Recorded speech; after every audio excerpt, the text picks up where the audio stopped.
Welcome to Sloppy Spoilers with your host, DT2.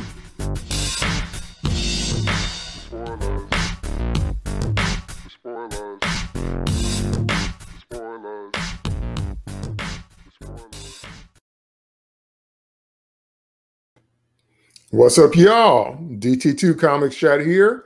Welcome to another episode of Sloppy Spoilers. On this episode, we're going to be talking about my favorite movie of all time, one of the biggest sci-fi classics in history, the follow-up to what we talked about last week, Aliens, written and directed by James Cameron. Okay, so can't wait to dive in. This movie not only works on so many levels, but there are parallels to what's going on today on a variety of levels that we're going to talk about. Okay, so let me welcome my co-host. Welcome to the show, David Nemesis Howard. Hey, what's going on? Yeah, I am with you. I love this movie. One of my favorites, and also contains some of my favorite characters of all time. So absolutely love this movie. Can't wait to talk about it. And almost every line is quotable. Oh, absolutely. Welcome to the show, Steve Shade Wing Sellers. What's up, Steve? Hey, glad to be here. It's a bug hunt, but it's a good bug hunt. And I saw this like a few years ago, and I'm like, yeah, this one quickly like grew into one of my all-time favorites as well. So I'm glad to get around to discussing this. And welcome to Jeff, Dr. Fate Bracey. What's up, Bracey? Hey, man. This is, as everybody said, it's a great film. It's a classic film. And even though Alien overall is one of my favorite pictures, the genius of this film is that it goes in a different direction while still maintaining a lot of the elements of the first film. Didn't have to be a pure horror. It was brilliant to make it a war action horror film. Good up on Cameron. Now, that's an excellent point and a pivotal point, and we're going to talk about that later on, because that's kind of the heart and the crux of this movie. And then there's also been some pushback against that very idea over the years. So I can't wait to dive into that. So let's start off at the top. We're going to start with general impressions. I'll start with mine, and then I'll throw it out to my co-host. Again, you will see my bias as we talk, because this is my favorite movie of all time. And the reason it's my favorite movie of all time is because it's blessed near perfect. It's not perfect, because we're going to nitpick like we always do, but it's as close to perfect as you might want to get. Also, it's the last great hurrah before CGI. So it's the last great Stan Winston type of thing where there was no CGI, where everything had to be done in frame. Everything was a practical effect, some kind of way. That changes with Jurassic Park, because Jurassic Park is a mixture of workable CGI and marionettes, puppets, mechanical things built to scale, but it's kind of a blend. But movie making has never been the same. Aliens is one of the last films of its era to do everything that it does practically. They really built the Queen, and the Queen puppet really is that big. And they had multiple people operating. It really was something else. So I love it on the cinematography levels. I love it on just the sheer creativity of what it took for all of the art departments, from the drawings and the sketchings to the painting, the plasticine models, everything built to scale, everything that it did. It is so good, in fact, that we're willing to overlook some of the more glaring things that just kind of would make you shake your head in another movie, like fighting off the vacuum of space by hand. Okay. But by the time we get there, we believe so much in Ripley until we don't care that she does a superhuman feat, and she does them more than one time. And the reason that normally I refuse to argue about the quality of this film is because Sigourney Weaver was nominated for an Academy Award for her role. And if you know anything about the Academy, they never nominate sci-fi or anything like that. And this film was so good, it got an Academy Award nod, and not just in for Best Actress, but in a few other categories as well. That's how good this was, and that's because of the genius of James Cameron. James Cameron, if you don't know anything about him, depending on how old you are, if you know him, you might know him from Avatar or Titanic or Aliens and True Lies and Terminator, depending on how old you are, where you got introduced to him. The secret to the genius of James Cameron is that he did every job on a movie set before he became a director. The only thing James Cameron didn't do was score the film. And he had ideas about musical cues, but he couldn't write and perform music. That's literally the only thing he didn't do. So he knew about sketching, he knew about storyboards, he knew about hair and makeup, he knew about lighting, he knew about smoke effects, he knew about camera angles, he knew about all that, he knew about editing. Okay, he did all that. And then he got his big break with the first Terminator, and kind of the rest is history. And so that's why these days he's kind of gone more like George Lucas did with the prequels. He seems to be a little bit more enamored with the CGI and the things you can do with it, as opposed to more the story thing, but that's another conversation. But here, this is kind of peak Cameron. This is kind of at least peak sci-fi Cameron. And so I love this movie from every possible angle. I love the characters. I love the lines. It's infinitely quotable. The only movie that's more quotable than Aliens is maybe Jerry Maguire. Maybe. Maybe. But,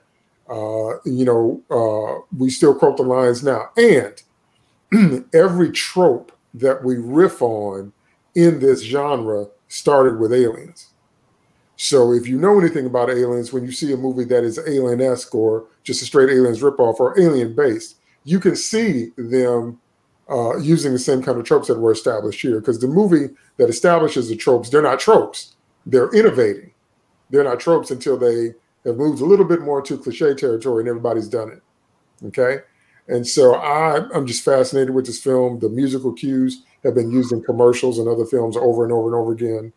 The incredible score. And so it's just fantastic. And people talk about it on every 10-year anniversary of Alien and Aliens and all the surviving cast members, wherever they get together.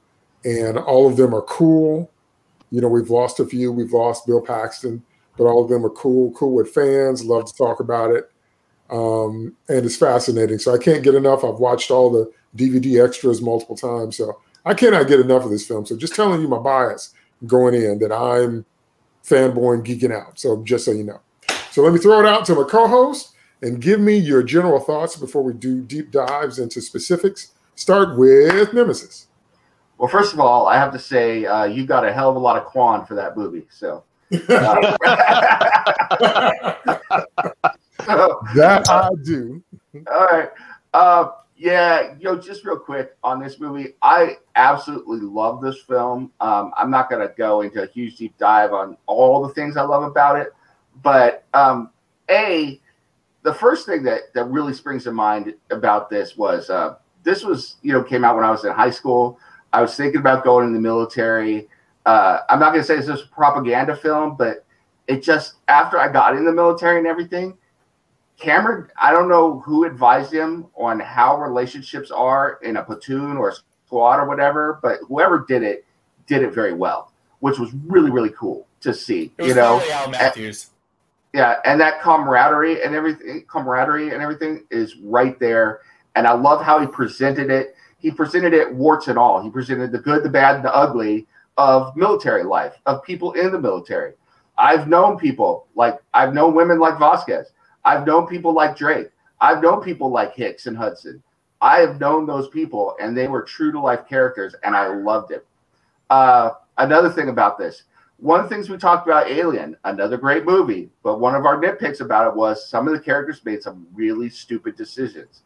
It's a horror movie trope. People in horror movies make dumb decisions. I was sitting here thinking about this, and even on the expanded cut, and I've read the novelization of this, most of what goes on in this movie, the bad stuff, is not because of dumb decisions. It's because of people freezing in the heat of the moment or making decisions without having the experience to do that, in the case of Lieutenant Gorman, or being sold out, like they were by the corporate character. So I love that they didn't rely on plot stupidity in order to advance the plot in this movie. Great, great stuff. The final thing I'm going to say, and one of the reasons this movie stands out for me, is that I saw this movie when it first came out. I saw it in the theaters, went in the military, got out, then went to work as a defense contractor.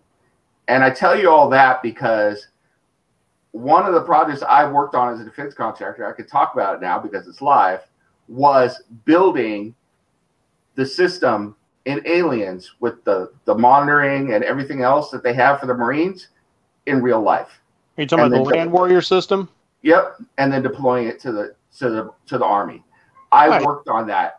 I helped program that, and I'll tell you right now, it's directly because of what people saw decades earlier in Aliens, and they're like, "That's cool as hell. Let's do that for real," and we did. And so, if you don't believe that science fiction can shape the future, then you're not paying attention. And this movie definitely did. So, yeah, you took the words out of my mouth. Two things before I throw it to Steve. Number one, that's why you hear me say it on Twitter all the time, that the settings might be fictional, but the impact in real life is real. So people keep saying fictional characters. Yes, fictional characters. Yes, story worlds. But it translates out here into real life. And second thing I want to say, what Cameron did, you talked about the camaraderie. Cameron actually had the troops secluded, spending time together, and they got to pick their own armor. So that's why they all had the stylized armor, the different things on the armor, and Drake had the headpiece and all different kind of stuff. And he purposely did not allow Sigourney Weaver or Paul Reiser to interact with them. So they spent a lot of time together. So while they were doing the drills and learning how to do the weapons and the exercises, they were doing that alone, away from who would play Ripley and Burke. And so that distance is there, and you can feel it on the set.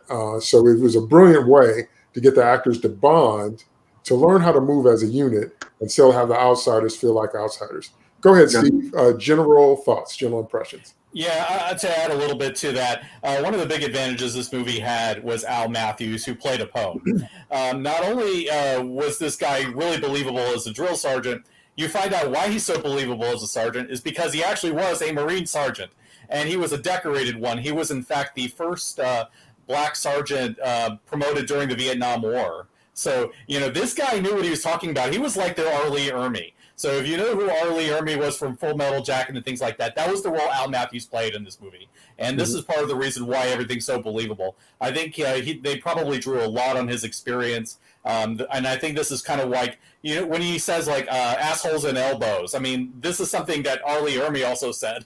And so I have a feeling this is a Marine thing. So I really, really appreciated all of that. I like this movie on a couple of levels. One of it is just that this is the best military science fiction movie ever made, bar none. It is a better Starship Troopers than Starship Troopers, and that drives me nuts because I love Starship Troopers, the book, and they ruined it. Aliens was better, okay, in every respect. It really felt like more of a movie.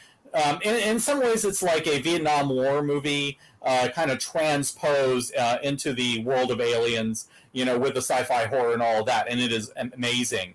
And it's just really, really well done. And you see how war affects all these characters and the trauma and all of that. And, just being out there against this enemy that is really, really clever, knows the terrain, knows how to get you in every different way. And it's just a perfect marriage. And also for me, it's because I haven't served like Nemesis has or like Bracey has, but I spent a lot of time around military people. I was a military brat growing up.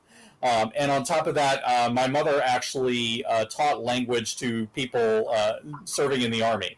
So I've known a lot of people that have served, and they act like they do in this movie. And not only that, I'm always, every time I watch this, I'm reminded of the Murphy's Laws of Combat. And you probably know, like, whatever goes wrong will. But there are also a lot of other different things, and I'll keep bringing in one of them. There's nothing more dangerous than a second lieutenant with a map. And that comes in absolutely into this movie, especially when you look at Gorman. Yeah. So, I would say just look up the Murphy's Laws of Combat and read them. They're funny, but they're based in truth and what actual people have had to deal with in combat. And this movie just absolutely perfectly got that feeling more than a lot of movies now do. Actual war movies are not as well done in that respect as this movie. So in addition, I will say, while I originally, when I saw this movie, liked the first movie a little bit better, over time this movie has actually cemented more with me to the point where I kind of prefer this one, and this is the one I watch more often. And I'm coming in relatively fresh, only having seen it like right before Prometheus came out. So that kind of shows you what an effect this movie has had on me over the limited time that I've had with it. Do you know how many times I've had, when I was in the military, I had some snarky subordinate say something to me, and I would lean in and go, "Look into my eye," Yeah. Oh my goodness. Keen in on some of what Steve said, and we're going to go into detail very shortly. This is a blend, and it's a blend like we hadn't seen before or since. This is a blend of science fiction, military, horror, and action. And the spine of the movie is actually a love story / rescue plot. Mm-hmm. So, I mean, it's brilliant. It's brilliant, and it holds together as a story. It holds together well in both concept and execution. That's kind of, at a premium at these days, where we see that most of the time when we review films or TV shows, we're shaking our heads when we're watching them because they're falling apart in front of us. But this one holds together. There's a spine, and that spine is that love story / rescue plot. It's brilliant. Go ahead, Bracey. General thoughts. It's funny you mentioned the love story, and I go back to thinking about Siskel and Ebert's review of Mad Max: The Road Warrior, and they were talking about all the elements that went together in this film, which was a great post-apocalyptic action set piece. They said the only thing that was missing, really, and they could have had the setup for it, you definitely had characters, was a love story for Mad Max, but they said it's hard to have a love story at 100 miles an hour, and yet somehow Cameron manages to pull it off. He's got all these densely packed elements in here, and like a consummate, what do you call the guys who lead the orchestra? The maestro, conductor, the maestro.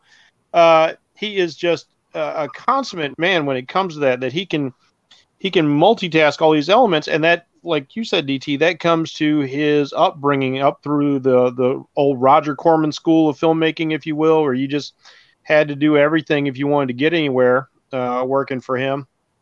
So he knows it inside and out, and he is a type A personality. It's completely aggressively driven for success, and I think that's what makes all of this work. And work it does. Like you said, it's something that we've seen tried since, but never anywhere nearly successfully. The fact that it is a sci-fi horror war action kind of movie all blended together, even though it's in this fantastical setting, like Nemesis said, having been in the military myself, it feels real. The people feel real. The situations feel real. I get the Vietnam vibe, like they used to call like the tunnel rats going down there. They used to call it bug hunting, because you got to crawl in the earth. And, these guys are crawling in these claustrophobic little tunnels, hunting these low technology creatures that are very dangerous. And it's, I really appreciate the fact that he didn't try and remake a horror film. I'm sure he didn't want to just make that film all over again. Ridley Scott had already done that to perfection. Ridley Scott had made The Haunted House in space, and so he took it in a different direction and still kept a lot of the horrific elements, which made it its own thing. And he's always been a guy to watch, especially after this. I think even more so than Terminator, this is like, a real keystone movie for him. And I can't say enough good about it. He just really juggles all these disparate parts and somehow comes out with genius.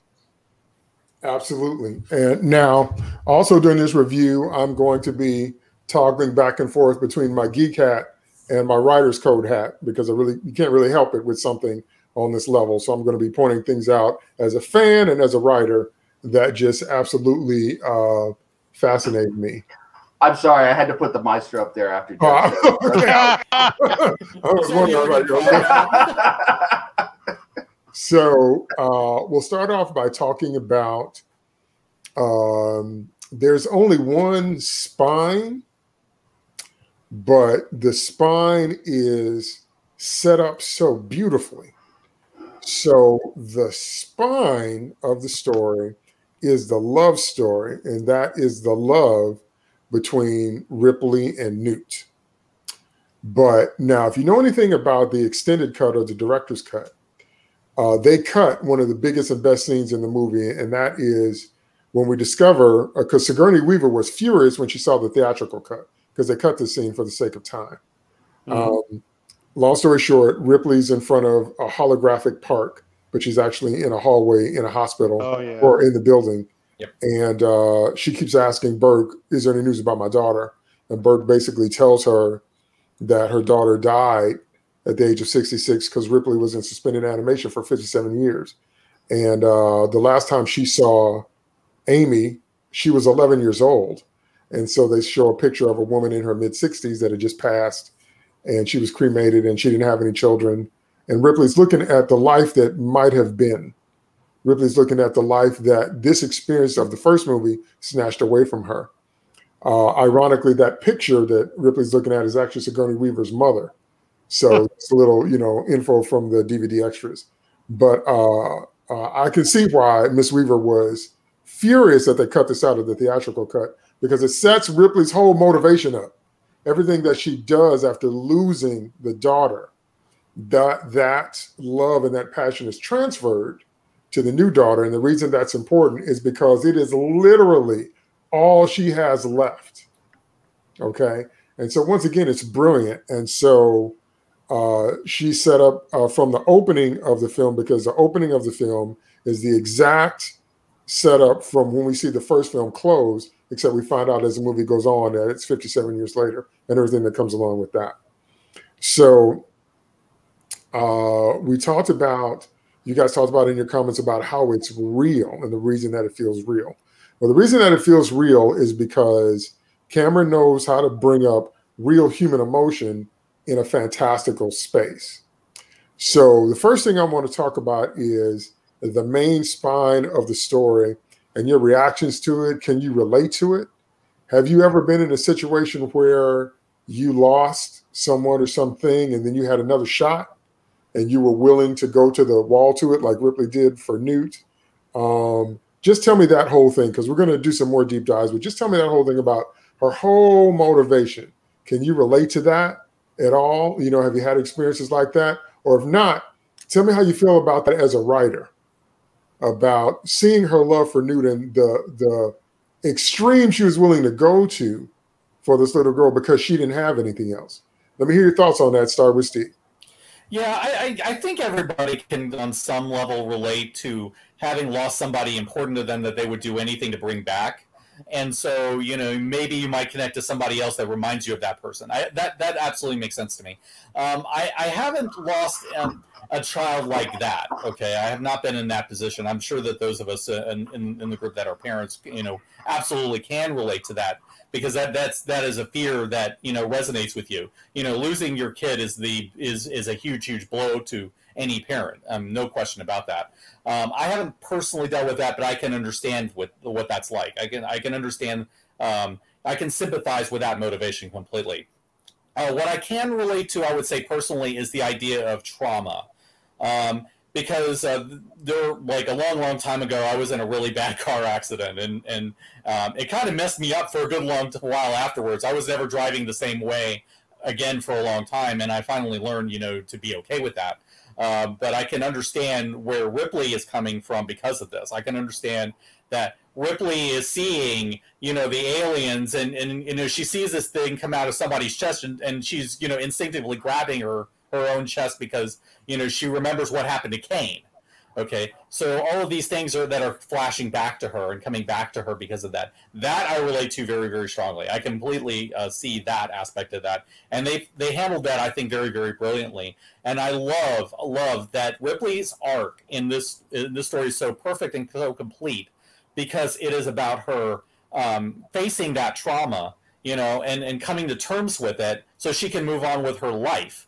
And finding Newt, is say, okay, I lost my daughter, but I have a purpose now. I have a place in the universe now. Yes, I have something to belong to, and I can move forward with my life having faced this horrible creature from my past, this demon from my past. And now it's like I have something to live for, and I can move on, and I can put this behind me. I think that's absolutely wonderful. And I think that Cameron absolutely executed that arc perfectly, as well as anybody could have. I think they handled that very well. Excellent, excellent. We're going to talk a lot about PTSD in this episode because it's all over this film.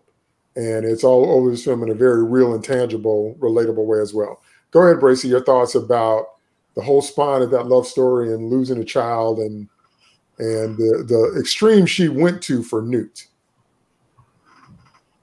I'll tell you, thankfully, I've never gone through anything like that. Although those of you who are on the show do know that recently my wife and I faced a very serious scare with cancer.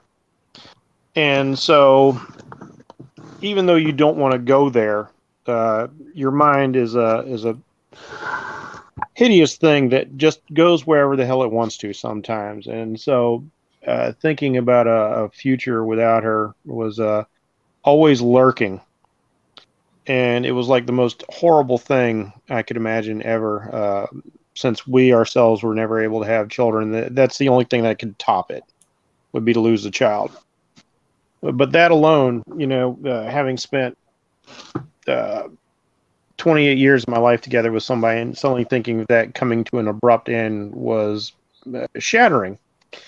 So getting into that headspace of someone like Ripley, whose life is effectively over. She's on the hook for the price of the Nostromo.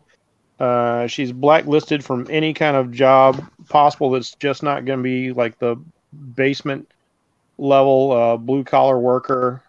She's got to take whatever she can get. She has no future. She has no present. The only hope that we as human beings have is in terms of any sort of serial immortality on the planet that we reside on. For those of you who may or may not believe in the afterlife, is the hope that we have in our children. And all of that has been stripped away from her. She has been stripped down to nothing. And yet there's that spark that we have to go on even when we are absolutely miserable.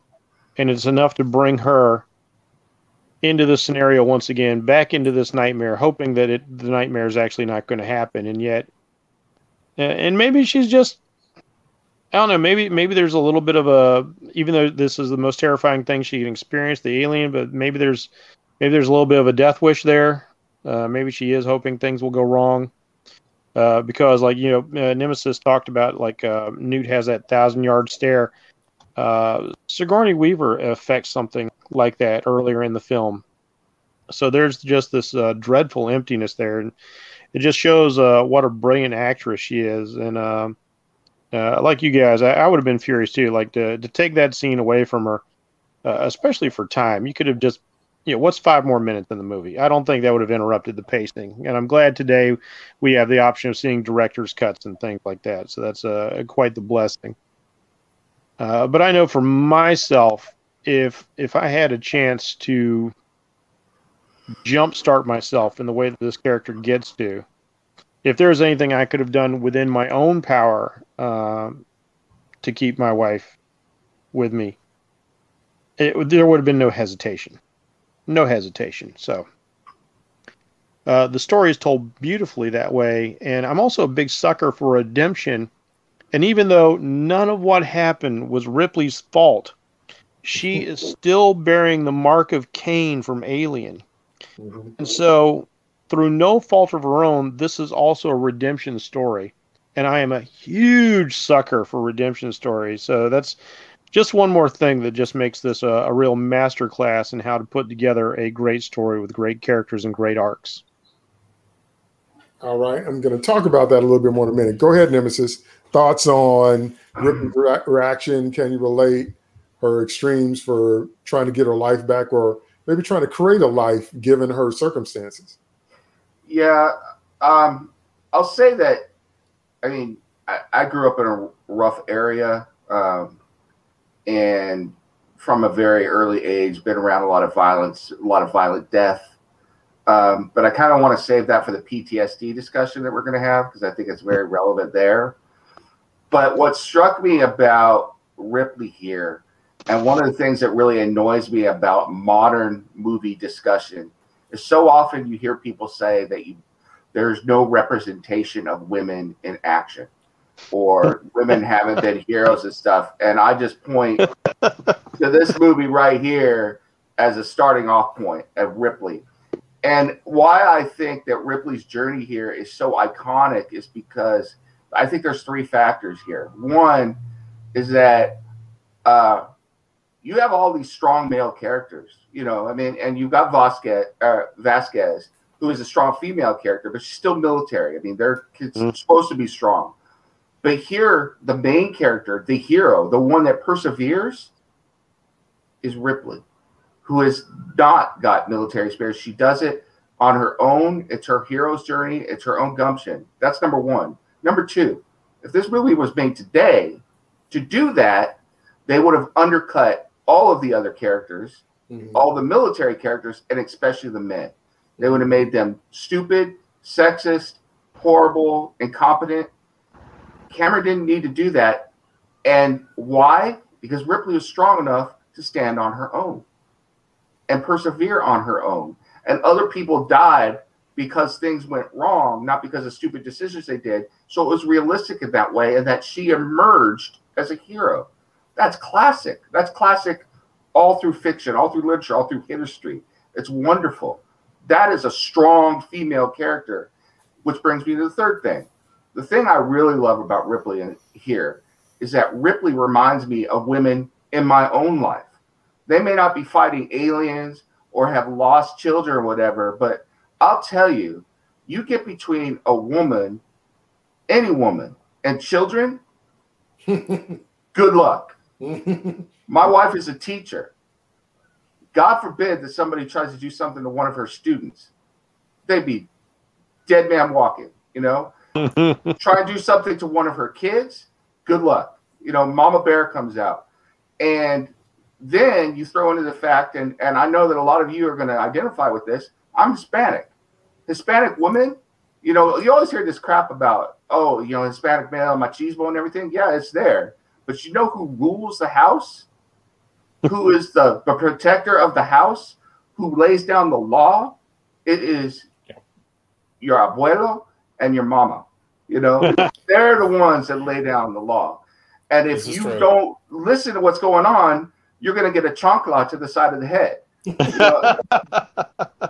And for all of you who don't know what a chancla is, take off a flip-flop and throw it with boomerang-like accuracy so that it hits you 500 yards down the street. That's your grandmother. That's your abuela coming out going, cabron, boom, upside the head. So, you know, that is that same spirit that Ripley is doing here, but it's feminine. She is a woman. She has something going on with Hicks, and she's not afraid about it. It's not forced. It's natural. She is still a woman. She still has her feminine side. She's still not afraid to open up and try and be a mother to Newt, even though she's had loss. She doesn't have to come off as being, you know, queen bitch or something like that. She's just who she is, and she's a strong woman on her own terms. And, you know, I hate to hit this point, but isn't that what we should be aiming for?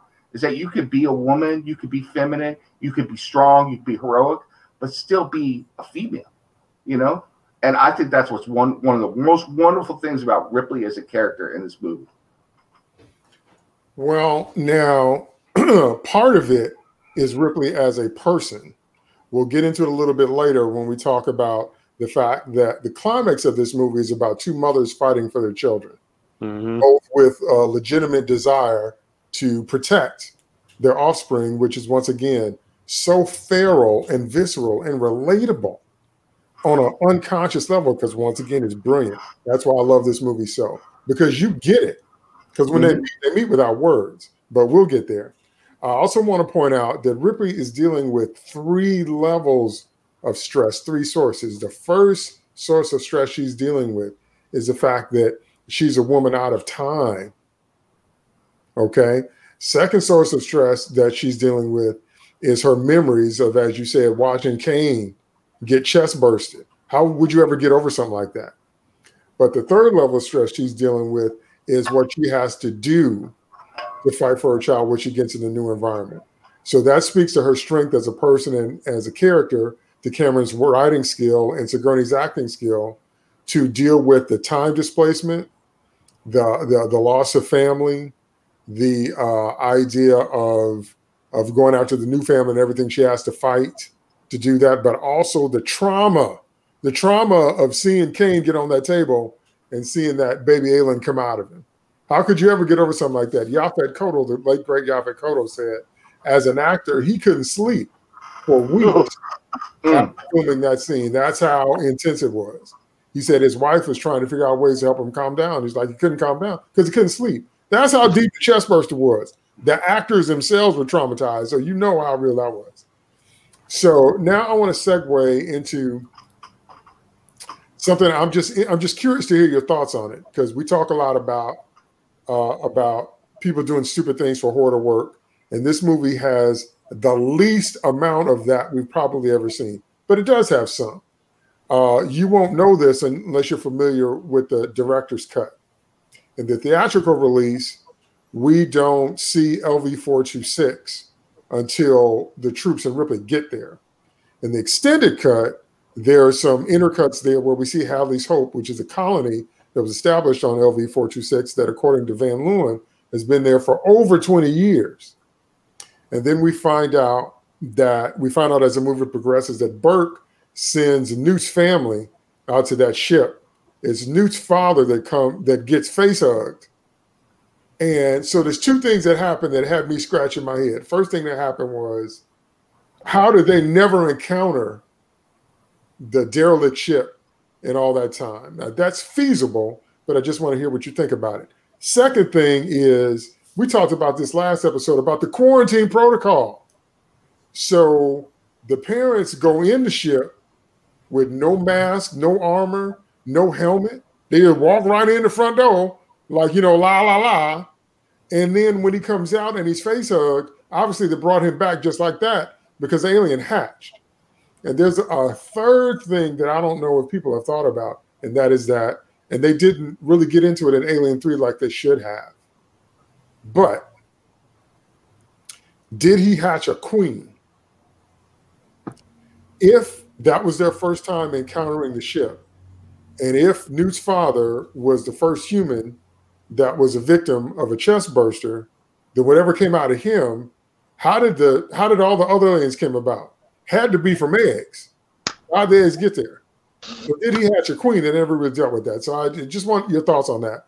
Was it stupid for them to just stroll in that ship? We know Burke was a slime, but what about them? Number one. Number two, what about the protocols when they bring him back with the facehugger on? And number three, it's one of the still mysterious elements of the lore is, how are queens made?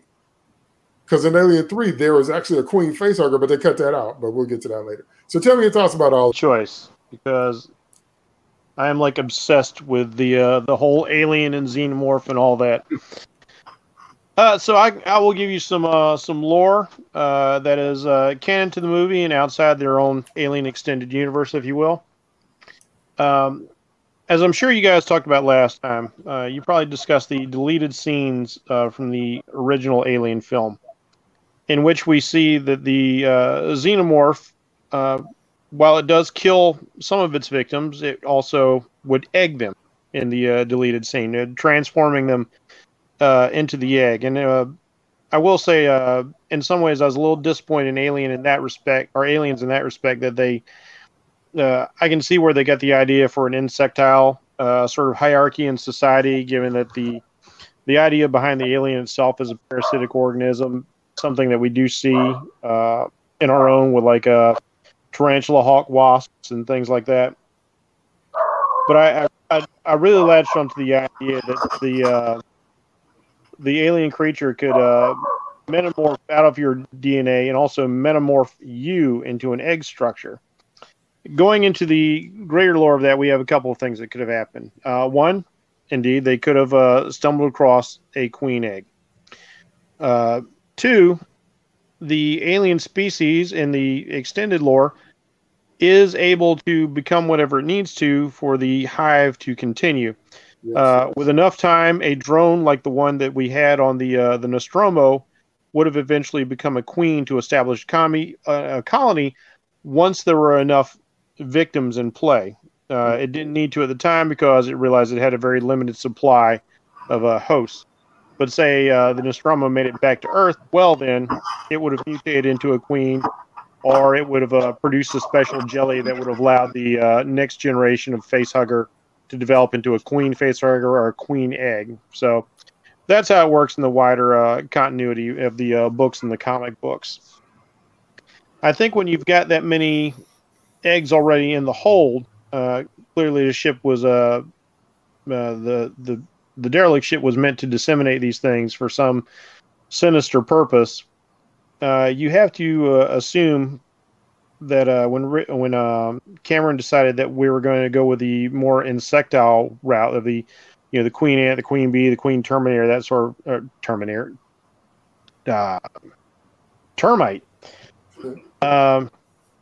That there definitely has to be a mechanism in play that'll do that. And if you know anything about insects, that's kind of how you often get the queen of a hive. Eventually, the workers will produce the royal jelly, which actually allows the standard bee to metamorphosize into a queen bee. So that's probably what happened here, since they're drawing a lot on insect morphology for this sort of thing. As for protocols and that, I think Burke, being the slimy little ladder climber that he was, I think he very purposely chose a family to go out there. If you send a work crew out there, they might follow protocols. Oh man, Jack's down.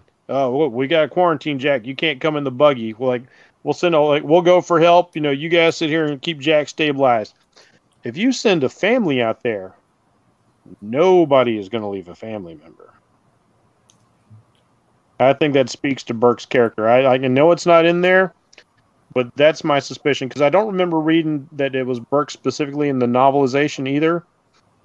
But no, yeah, in the movie, when Ripley confronts him, she said, "I just checked the colony log 6/12/72, signed Burke Carter J." He sent them out to that ship. Okay, he's the one. Okay, yeah, that plays into what I'm thinking then. That Burke chose not just a random people to go there. I'm sure, given that he was willing to sacrifice Newt as well as Ripley, as we'll find out later in the film, I think he sent the family out there on purpose just for that reason, knowing that they would break protocol.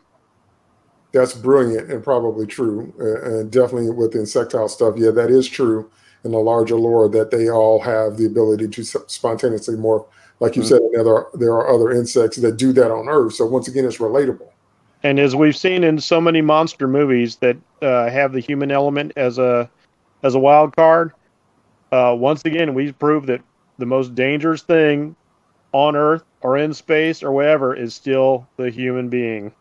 Still a bureaucrat. Still a corporate dude. Go ahead, Steve. Thoughts about how was that stupid of them? I love Bracey's explanation. I think all that's brilliant. But, was that stupid of them to go wandering in, no helmet? At least Kane had a helmet. We got to give Kane the face. He shouldn't have stuck his face in that egg. But at least we've got an atmosphere now. Yeah. Yeah, but still. Well, I don't know. I wouldn't have done that. But anyway, what do you think? That's stupid? Is that, is that our first little check mark of people doing stupid stuff to make the plot work? Or what do you think, Steve? There's a little bit of that. But the thing is what I love about this movie is that all the stupidity is planned stupidity by Cameron. There are a lot of characters that do dumb things, but they're believable dumb things, particularly, later on, like with Gorman and whatnot. So, all of this, they do dumb things, but they're things that you buy because of the way the characters act, their motivations and all that. Less so, I think, with the family, there's a space alien ship, we're just going to go in there. Now, they're not trained, they don't seem to be anyway, they just seem to be prospectors, okay, we're just trying to make a living, we're going to go in and we're going to take great risk with ourselves and not really think about the consequences. So it's not such an unbelievable thing that they wouldn't have thought about that. But I personally wouldn't have done it. I certainly, would make sure that I at least had a space suit, and I wouldn't go sticking my face near any eggs or anything like that. But you could kind of understand that maybe they were desperate. They were trying to to find that big score, and maybe their greed just got the better of them. You know, it's like, okay, I want to make a better life for Timmy and Newt. You know, so I'm willing to make that risk. Yeah. If you don't mind for a second, think about Parker from the previous film. Yeah. He was always talking about those bonuses. Company's going to offer us a bonus. Yeah, if you give me more money, I'd be happy to do it for you. Yeah, and it makes even more sense in the case of the family because you know, they have their kids to feed. You know, they want to make sure that their kids have a good life. You know, they're hoping maybe they can put, you know, Newt through college, you know, or whatever the equivalent is in space. You know, they're going to have all those kinds of normal things. It's just that they're not thinking about the risk and the consequences. You know, I mean, how risk inclined do you have to be to say, yes, I am going to leave my home planet to go to this, you know, far off rock, this inhospitable looking rock, which was just recently terraformed. I mean, these are people that probably were down on their luck to begin with and just probably took a contract from Weyland-Yutani to have any hope of getting out there. So maybe they're doing this and they're saying, okay, this is not just you know, a way to help the kids. Maybe this is a way of getting back home to Earth and make a sizable amount of money doing that. And so, okay, I will take the risk for my kids, you know, so that they can have a better life. Maybe go home to Earth, you know, maybe, you know, live it up a little bit. I can completely understand where that would outweigh, you know, thinking about, you know, the risk that you would have your life ended by a face hugger. So I can get that aspect. When it comes to everything else and all of that, I blame Burke. I blame Burke almost completely. I am completely embracing. I had similar thoughts. I think that Burke or whoever it is at Weyland-Yutani who's above him very probably said, yeah, we're going to go and make sure that they become hosts for all these eggs so we can study them. They clearly have no regard for human life. They do not care about these people heading out. We've seen this before, that they're willing to send people out, you know, get them killed, you know, just on the chance that we can develop this bioweapon. So clearly they sent all of these people, probably gave them incentives and whatever to get them out there. And then probably they very well, like bureaucracies tend to do, put in, you know, stupid rules that are contra survival because what they want is not for these people to survive. What they want is for the alien to survive in a state that they can get them back to Earth. So that's what all of this was about. They set up the situation knowing it would happen. Burke knew what was going to happen when he did it. And we've seen, you know, the extent to which has been manipulating everything. So, yeah, I imagine that probably the protocols were sabotaged to begin with by Burke or Weyland-Yutani or whoever was at Weyland-Yutani that was giving the orders for this, whether it was Burke or his superior or whoever. Yeah, so, no, this is one of those cases where, yeah, people act stupid, but all of it was intentional and all of it in a way to further the story. And I feel like that's basically what Cameron was doing here, even if some of it does look a little silly at times. But believable dumb, I believe, was your phrase. So yeah. Believable dumb, yeah. Now, for those of you that can't get enough of this world like we can't, like I said last time, I highly recommend Earth Hive. Earth Hive is one of the few books that came out early enough for when the aliens actually do get to Earth and what that would look like and what happens. Second thing is, in the Dark Horse novelizations, they go into more about what happens with the royal jelly. In the movies, they talk about the xenomorphs as bioweapons. In the books, they have the added layer of the fact that that royal jelly has medicinal properties that are unlike anything they'd ever seen before, which makes it a very, very valuable resource. It has multiplication properties. It can do more things than one substance can normally do, given its texture and its substance. And they're fascinated with all the ways they can sell it, use it, put it in drinks, use it as a salve, help people with their eyesight, help people with fertility, talking about possible Alzheimer and cancer cures, all different kinds of things they said that this stuff could do. So they really expanded that. And so the bureaucratic mentality, the corporate mentality is running all through this. And so, again, you see that in the extended novelizations and the comics, the Dark Horse comics. Go ahead, Nims. What do you think? Is this an example of stupid stuff to make the plot work? You know, no helmets, that kind of thing, protocols? Because you talked about last time about how they did have a protocol and just Ash violated it. Right. Ripley stood on it and Ash overrode her. Well, I think the thing with the whole alien biology and how they could become a queen and everything, I think Jeff hit that, out of the park. Even before I knew all that, I, theorized, based on them being insects, that there was some sort of royal jelly or something that they could feed a normal xenomorph to turn it into a queen. So, that seemed believable to me. On Steve's point, just to build on it a little bit, I absolutely agree with them that that Burke sent those people out there on purpose, and B, it's in the novelizations, and it's also in one of the scenes they cut. There's a control room where they get, and it shows them getting that directive from Burke, and the director says, this is some wild goose chase. Who do we have out, that'll go out there to do the scrap work or whatever, just to go see what's out there. And they throw these people to the wolves. And it's like, to me, it sounds like they're on the edge of this society. They're desperate. They're scrappers, So if you played Fallout 4 or anything like that, that whole mentality where you're living day to day by going out and scrapping things. And, and suddenly you pull up and you've got this whole huge alien spaceship and you've got the rights to it. You're a prospector. You're going in there.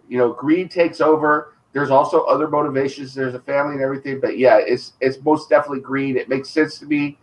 At that point, when they go in there and then they see the egg, we didn't see that scene. So yeah, that could be something stupid right there, where it was like, oh, let's put my face in the egg. We don't know how that went down. So, and we don't see that in the novelization either. We just know that they went in there and then they come back later and he's got the face hugger on him, which brings me to the final part.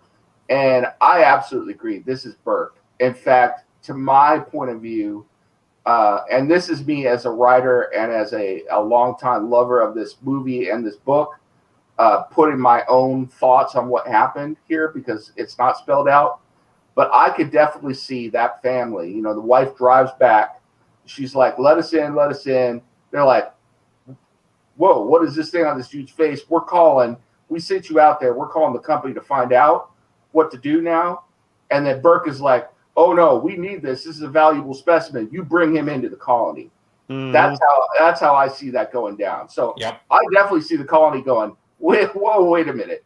You're not coming in here with that on your face. And they're like, we're calling the Weyland Mutani to see what the hell is going on here. And then Burke is like, oh yeah, that's valuable. The company needs that. You bring him in and you run tests and stuff, and then the rest is history. So I definitely think that's the way that went down. So yep. Okay, now that's what I'm going to talk about next, because that's something I've been curious about. So what happens in the film, and I want to note for the record that Ripley only goes back because she can't sleep. So she calls Burke and says, just tell me one thing, Burke, you're going out there to wipe them out, not to study, not to bring back, because she keeps waking up with the nightmares. They key in on that in one of the books, and they talk about the actual spore connection and psychic bond that you have when you've been around an alien. So Ripley was infected, and that's why she couldn't sleep. So it wasn't just the PTSD in the books. It's, again, a brilliant spin on what we saw in the movies. But so Ripley agrees to go because she can't shake the nightmare. Okay? So she gets out there and they're in the hypersleep chambers and they all wake up. So really cool. That scene, by the way, was done with a mirror. There are only 4 of those chambers and they put a mirror to make it look like those of them. Oh, that's cool. Nice. Doesn't save money. But here's what I want to talk about next because of what you just said. Later on in the film, they find the lab where they have the 2 to 4 dead facehuggers and the 2 live ones. Bishop, the android, is reading through the logs and he says, Marichek John Jay, they died trying to take it off of him. So they did get it back in the colony. But here's my question. What I want to know, because by the time the Marines and Ripley and Burke get to the buildings, they've already had their last stand. Everything's trashed. There's barricades that the aliens broke through. They tried to fight valiantly, but to no avail. But what I'm trying to get is how exactly did that go down? Because they come back and there's a chest burster. So it's a baby alien. So that means somebody had to do what Ash did and say, don't kill it. Because you could have killed it when it first came out if you could contain it. But then at some point, there's more face huggers because they had them in the lab. So either that one morphed into a queen and laid more eggs. That means more people said, what is this? And they got face hugged. Or, see, that's what I'm trying to figure out. Because everything that happened trashed their living space. That means there had to be either some type of multiplication or invasion from the cooling tower to get all the aliens over there where the people got cocooned. How? That's what I want to know. And then we're going to talk about Newt and PTSD. But give me your thoughts on how exactly. So I want you to imagine that you're a colonist. And by the way, everybody that's listening, make a game of this. Okay. So I want you to imagine that you're a colonist. And what has just happened is Newt's family has come back and the dad is face hugged. And 2 days later, a day and a half later, out comes Mr. Snappy Mouth. What happens after that we don't see that gets to the total devastation of the colony and Newt being the sole survivor being on the run? So give me your thoughts on that. Go ahead, Steve. Yeah, well, I know you've already rewritten that scene in your mind. They did kind of try to do something similar to that. They did revisit Hadley's Hope. It's just that it happened to be in one of the worst alien video games ever made, Alien Colonial Marines. Yeah, we will try to ignore that. Yeah, as far as how this would have gone, I imagine you could probably make a movie about it in and of itself. And I imagine it probably occurred maybe something a little bit along the lines of what happened in the original Alien. You have one little creature going around, and he's gradually, picking them off one by one because these colonists don't know what they're doing. They have no idea how to deal with this thing. They have not been told. I imagine they were purposely kept in the dark by Burke throughout this whole time, so they don't know how to fight this thing.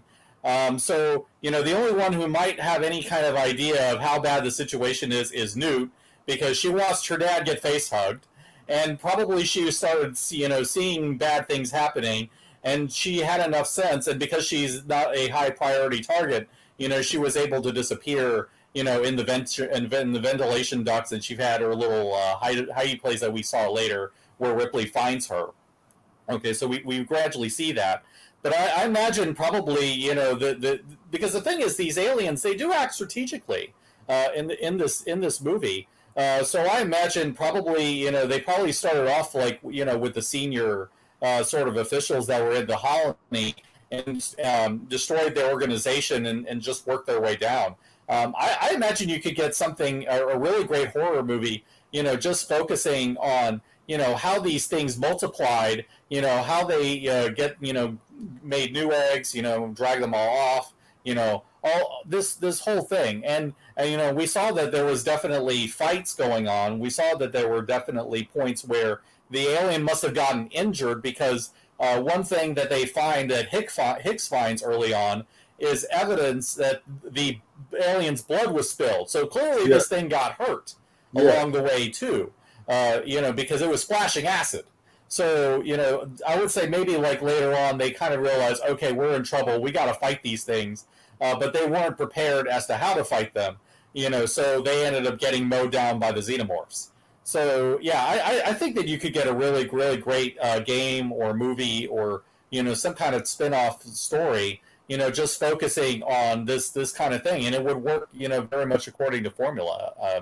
I'm really curious about how that would go down. I would like to see, somebody tackle this. Maybe the people that did Alien Isolation, which actually is a good Aliens video game, doing that in that style, I think that would be amazing. It's hard. It's hard to win, though. It's easy to be scared, but it's hard to win Alien Isolation. Also, I want to point out some numbers here. Over 150 colonists. Yeah. No weapons. Anybody have weapons? That kind of thing. So I'm just trying to imagine a scenario. Go ahead. They must have improvised weapons, I think. Yeah, no, they had to have, but again, I'm just trying to picture, because here's the thing. When there's a panic and when there's an outbreak, there's ground zero, and then it spreads. So there had to be enough people to respond to the spread. That's what I'm saying. And again, they had facehuggers in the lab. So they were studying them. So people were getting face hugged and they were like, well, we're not going to kill it or whatever. We're going to try to take it off. But they had told them not to. Yeah, okay, yeah. Because I'm just trying to imagine, because somebody would have been like, hold on just a black minute. Are y'all not paying attention to what's happening? Anyway, go ahead, Nemesis. How do you imagine that colony being taken over and being in the shape that it's in when we see it, when the Marines and Ripley and Burke show up? I have thought about this quite a bit. I do think there is a plot hole here. There is one plot hole here, and that is the fact that when they're reading off who got killed when they tried to remove the facehugger, that's the father. That's his name. So they brought him back. They tried to remove it from him, and he died. So then that begs the question, and maybe Jeff knows the answer to this. Why, you would imagine the facehuggers are keeping the host alive until it births itself, the xenomorph births, because it needs a live host. So if he died before it burst from his chest, how did we get a xenomorph in the first place? So I think that's a legitimate plot hole right there. Well, that guy that Bishop was talking about is not Newt's father. His name is John J. Marichak. Newt's name is Rebecca Jordan. Oh, okay. So it's a different person. Then stop me. I was wrong there. So then there's no plot hole there. All right. So then I have thought about the other stuff, though. The way I see it is that, there's any number of ways you could explain him, the xenomorph coming out and not being killed. He might have been, it was on him, it fell off. They have him in a hospital ward for testing and everything. He's sitting there, he's sleeping, and then all of a sudden it erupts when no one's around. They might send him home. There's any number of ways that happens. And then I agree with Steve. The next thing that happens is that this alien starts grabbing people and is entombing them, Plus, we've seen these aliens have a way they're connected. So it's not only a realm of possibility that it knows that all these other eggs are in the ship, and it takes off and starts transporting eggs and bringing them back to the colony. No, that's good. And it's putting these people, entombing these people there, and people start getting face hugged. So now, but they've got the locators on. So now security or whatever is like, well, where people are disappearing. They go down there, they find people entombed with these face hugger things. They bring them back, and then that's how we find people getting, the face huggers that they found and everything. Maybe they brought some eggs back and took those out. That's why we have some live face huggers and stuff like that. But meanwhile, there's more and more people disappearing, and we're starting to play a numbers game here. So the number of colonists is going down, the number of aliens that are hatching is going up, and eventually they get enough numbers that they start attacking in numbers, and that's why they're building barricades and everything else like that, and it's a last stand. And then we see from later on when the Colonial Marines show up that the last stand was basically, they managed to wound some, maybe they even managed to kill some, but most of the colonists got captured. They weren't killed. They were taken to the cooling tower, entombed, and the alien population basically replaced the whole settler population. So that's how I see it happening. So because we're dealing with over 150 aliens. Okay, go ahead, Bracy. Thoughts on how that scenario could have played out once Newt's family comes back to the colony and he's face hugged. How do we get from that to the last stand? Well, very likely the first victim plays out very much like it did on the Nostromo. They don't know what they're dealing with. Chest burster happens. Chest burster gets away. Chest burster matures into a full-grown alien warrior. Like Nemesis, I think this creature had one of two options, especially since we can't count on the deleted scene from Alien being canon, seeing what Cameron did with the film. So I'm of a similar mind that it runs back. These things are very fast, very powerful, and it starts moving eggs to a prime location that suits its purposes, but is not within the colony itself. Because you'll notice that even after the colony is defeated, the colony is not transformed into a hive. There's no bioorganic resin all over the place. They saved that for the cooling tower. However, I don't think it's beyond the realm of possibility that once the alien itself started establishing a colony, that we know that the facehuggers can be active outside of the egg once they're activated. Mm-hmm. So there's two possibilities here, and I think this one might actually be a better possibility. It could have moved a few eggs into the colony itself. This would allow the colonists to eventually get a hold of a few face huggers, a few chest bursters, that sort of thing.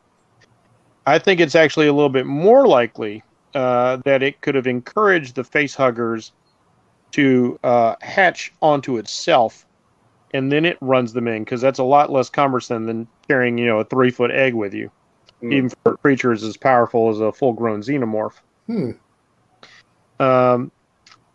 There is a possibility that you definitely want a certain maturation within the body before the chest burster. We saw with Kane that he needed a substantial amount of food as nutrients were being drawn from his body. This is just speculation on my part. I haven't read anything outside the expanded material.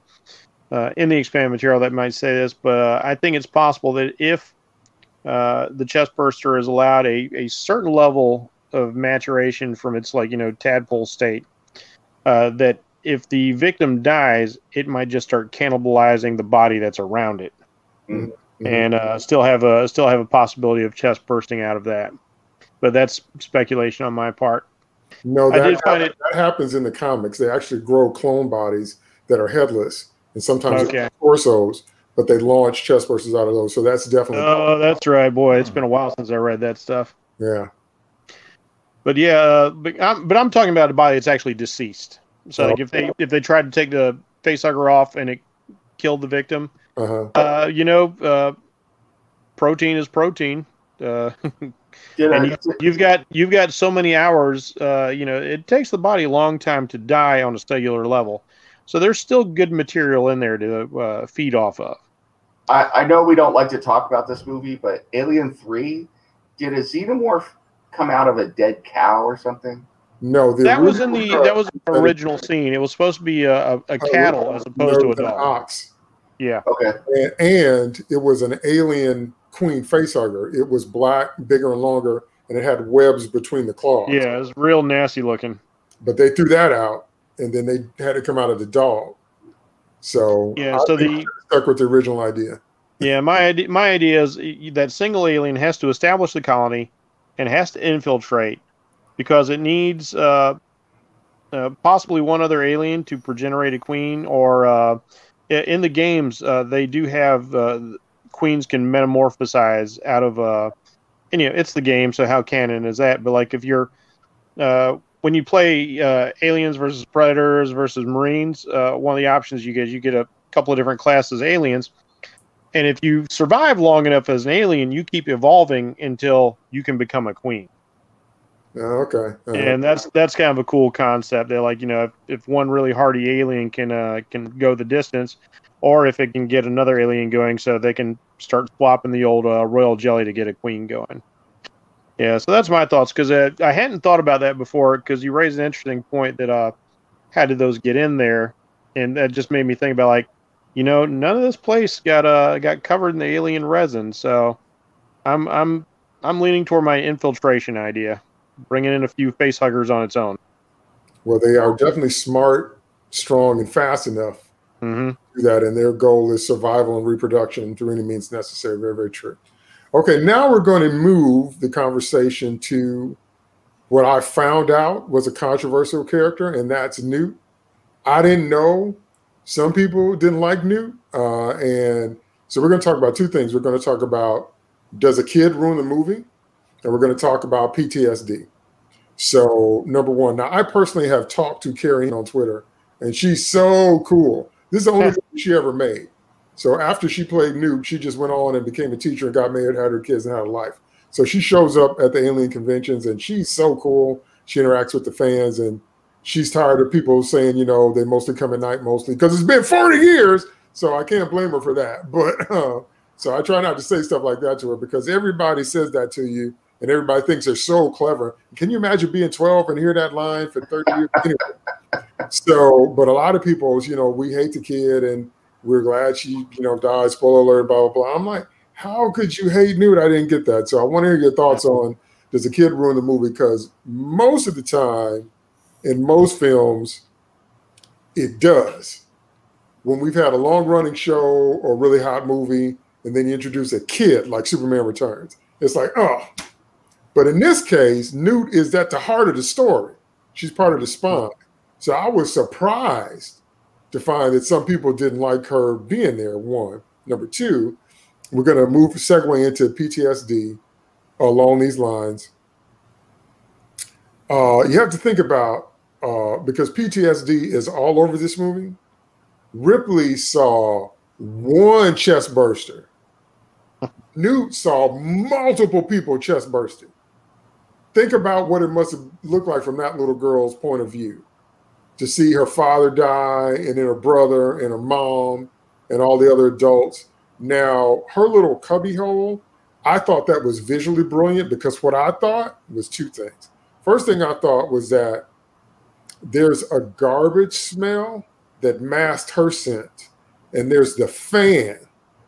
So the aliens could never quite catch a good whiff of the fact she was there, and that's how she was able to hide.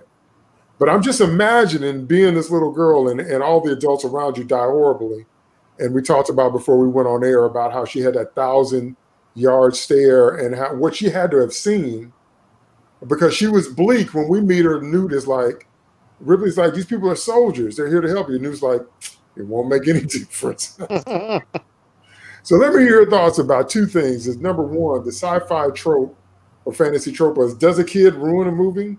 And number two, let's talk about what we determined was the biggest carrier of PTSD in the film, which is Newt herself.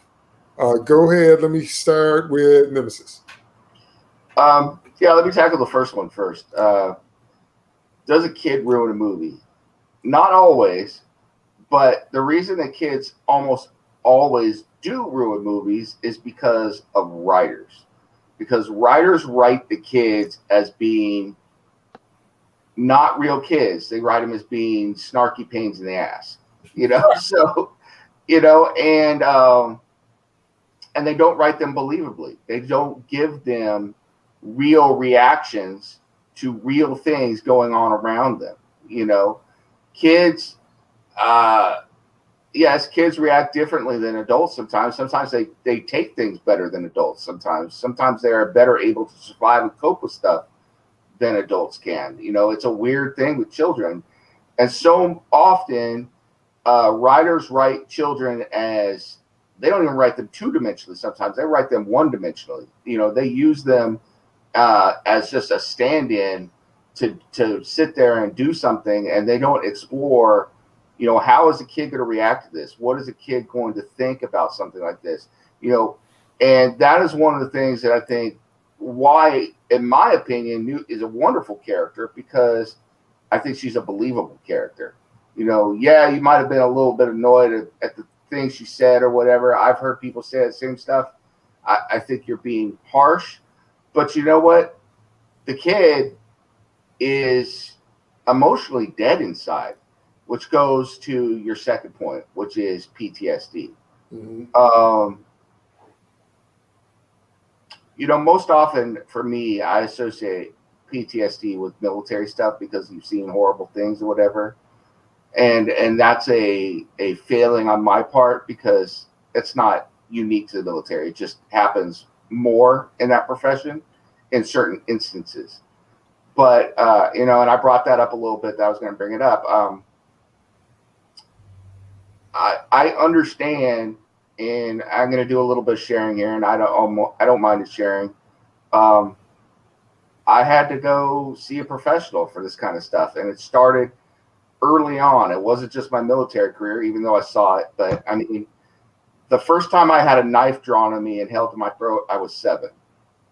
The first time I had a gun drawn on me, I was 11.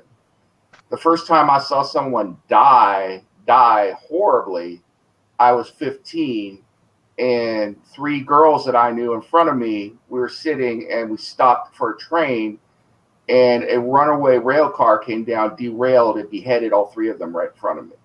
Oh my God. You know, and it just goes from there. I mean, when I was at airborne school, I saw an airborne instructor burn in from 1,500 feet and hit the ground. You know, all of that does something to you that is very, it makes me relate to Newt, because it, you know, people react in all sorts of different ways. But for me, you become dead inside. You don't feel anything, and you have no, for a long time there, the only work I had for myself, you know, my life, I figured I was going to be dead by age 30. So I was resolved to it and didn't care. And my wife was the only person that I thought it was worthwhile living for.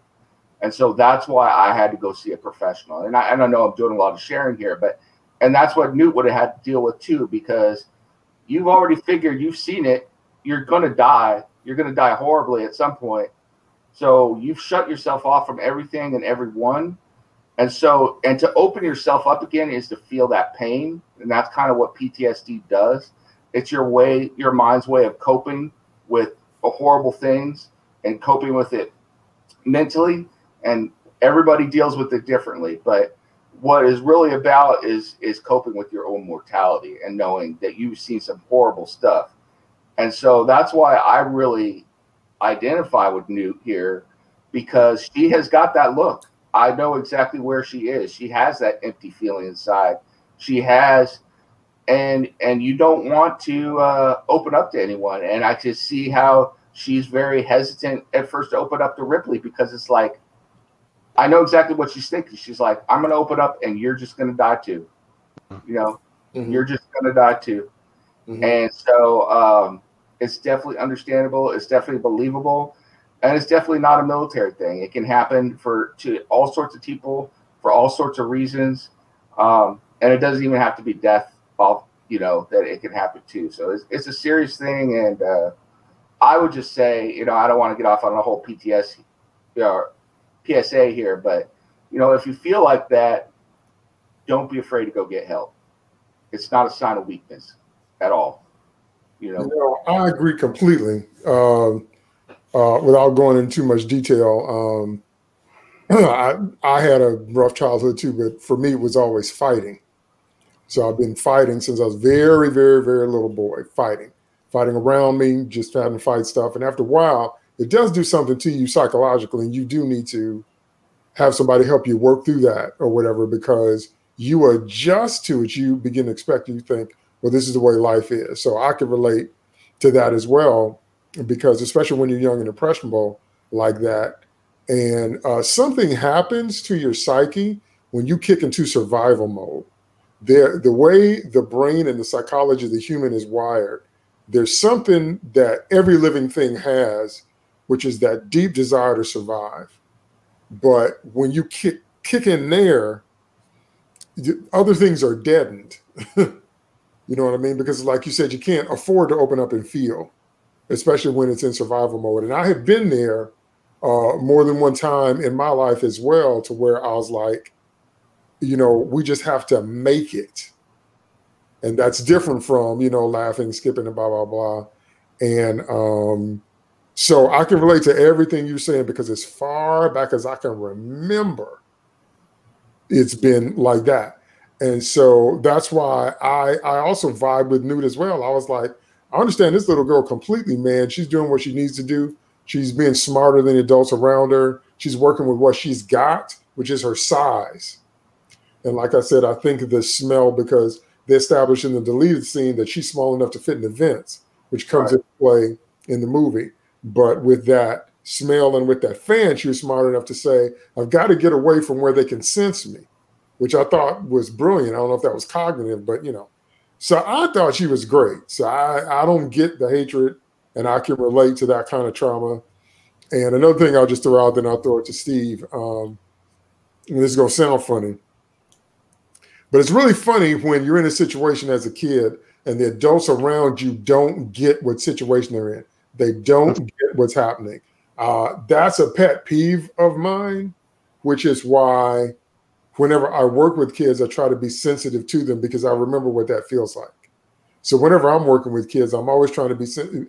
People think that just because you're young, your feelings aren't real. That's not true. You're just young. That's not the same as your feelings not being real. And when you're in a situation where the adults around you are just in over their heads, that's what Newt feels like to me. She got it, and that's why she survived. I'll take it one step further for you, and I've seen this a lot with my wife's class, and also when we go out and volunteer to help. When the parents, or the adults around you don't have control of the situation, that itself could cause PTSD-like symptoms in children, because children need stability, and when they don't have stability and they have to provide it for themselves, that is traumatizing for a child, Yes. Because you have to mentally step into a role that you're not supposed to be in yet. That's right. Go ahead, Steve. Thoughts on, does a kid ruin a movie? Is that a legit sci-fi trope? And the depth of Newt's PTSD. Does a kid ruin a movie? Not necessarily. I mean, there have been several movies where the kid has really made the movie. I mean, I keep thinking of The Sixth Sense and how Haley Joel Osment, who was, 8 at the time, was absolutely a fixture in the movie. Now, that keeping in mind that not many kids that age are going to be really great actors, but that's not their fault. I mean, they're young. I mean, they're doing the best they can, but they're young, they're inexperienced. They don't have like years of experience to draw on the way that adult actors do. So, you have some that have real natural talent, and when you find them, you embrace them. And if not, I mean, I think you have to give them a certain amount of slack. I feel like, I feel bad for Jake Lloyd because he's still, getting nonsense hurled at him because of he was playing young Anakin. Are you an angel? Well, that's George Lucas's fault. That's not Jake Lloyd's fault. Right. A lot of it is the writing, and I feel like Newt as a character, I don't think I got at first, and like she was just kind of okay to me. I didn't really have any strong feelings like the first couple of times I watched her. But coming back to it every so often, I kind of got a sense that, this kid knows more about what's going on than any of the adults do. I do relate to that. When I was really, really young, I don't know. I was very much somebody who sat, watched, and observed quietly. But I kind of had more of a sense of what was going on than anybody really thought I did at the time. And I think Newt did a lot of the same thing. I think she was somebody, who paid attention. She might not necessarily say anything, but she knows. And you can definitely see that she was doing that, during the attack by the xenomorphs and all of this, when she was watching everything go crazy. She was watching what the adults were doing that got them killed, and she learned from them. I do respect that. And, she was able to find that hiding spot. And, she took advantage of the ventilation ducts, and she took advantage of her size. And I don't think she necessarily was necessarily consciously thinking about it in that much depth. I think it was just, I got to do something, to get away from this thing. And I'm going to go and not do what the adults are doing. And this is why, I mean, she's like, okay, yeah, it doesn't matter that they're soldiers, these things are going to get them, because what has been her experience up to this point? The adults have all failed her. So why should she have any faith in the adults to save her? Not really. So I completely get that. To the extent of the trauma, I think I'm going to defer more to you people. I mean, I definitely had my moments of trauma, and I can definitely see where that's coming in the Newt character as well. But I don't know. I think that a lot of the Newt character, it's not necessarily about her per se. I think it's about what Ripley sees in her and what she takes away from her and how she bonds with her. Because Ripley sees herself in Newt. She sees the person that she was on the Nostromo. In addition to having just lost her, daughter, found out that her daughter was gone. So there's a little bit of that, and I think they're bonding over this shared trauma, which is they both saw their family wiped out by this horrible monster, and so Newt, I think, sees that Ripley is definitely empathizing with her more, understands her situation better, and she's definitely more competent than any of the other adults in the room. So she grows to trust Ripley for that reason. And Ripley, is seeing her younger self, the person in the Nostromo, who got her innocence taken away by a chestburster, jumping out of Kane's body and all the horrible things she had to deal with on the Nostromo. So I can definitely see why that relationship formed, why Newt is so important to her, because, she's not just saving this replacement goldfish for her daughter. She's seeing herself and her past self in this child. And it's like, I'm going to save myself, this person that I was. I'm not going to have the same thing happen to her that happened to Dallas and to Kane and to all these other people that I lost. I'm going to make sure that she comes out of this okay, even if it means dying myself. I don't care, if I die, as long as this child comes away from it. And I think that bonding, that shared experience, is what's so important. And I don't think that this movie would be what it is without Newt. In addition, that the conflict with the alien queen is based on that shared experience. They're both mothers trying to protect their kids. So if you don't have a child character for Ripley to take care of, that completely goes out the window. So yeah, you need Newt. I mean, whatever you may think of her, her importance to Ripley's character matters. And and I think that Newt also does grow. She gets out of her shell as well. She learns to trust these people. She learns to form new familial relationships, not just with Newt, but also with Hicks. I mean, we see that she starts to trust Hicks as well on a more subtle level. So, yeah, I would say that, Newt is a vital part of this movie. I mean, whatever you may think of her. She even bonds with Hudson to a certain extent. Yeah. Although I do have to ask, what do you mean by you people? Come on, Steve. Privilege, man. Privilege. People. Okay, go ahead, Bracy. Does a kid ruin a movie? Is that a legit sci-fi trope? And the level of Newt's PTSD? The problem is that a kid can ruin a movie. And in general, in most cases, that's not the kid's fault. For instance, like you mentioned, Jake Lloyd, he was put in what could have been, it could have been a more complex role, but let's not go there because we saw it. Lucas kind of did with Anakin throughout. Although there's reasons for what he did here and there, so that's a pod for another day. But that kid's not a particularly great actor. He's no Haley Joel Osment. Nothing against Jake Lloyd, but who knows what he might have developed into, and he's certainly not one of the McCulkin kids who proved to be quite apt talents at a very young age, or even children like the Olsen twins. And I think back to another great movie that had a couple of child actors in it who performed really well, and that was Poltergeist by Tobe Hooper, which was executive produced by Steven Spielberg, who is apparently the man when it comes to getting the most out of children in a film.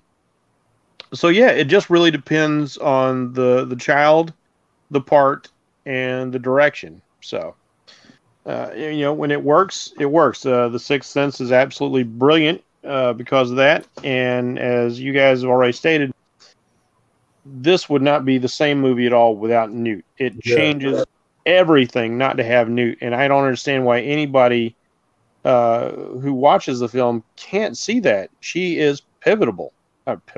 She's pivotal. Yes.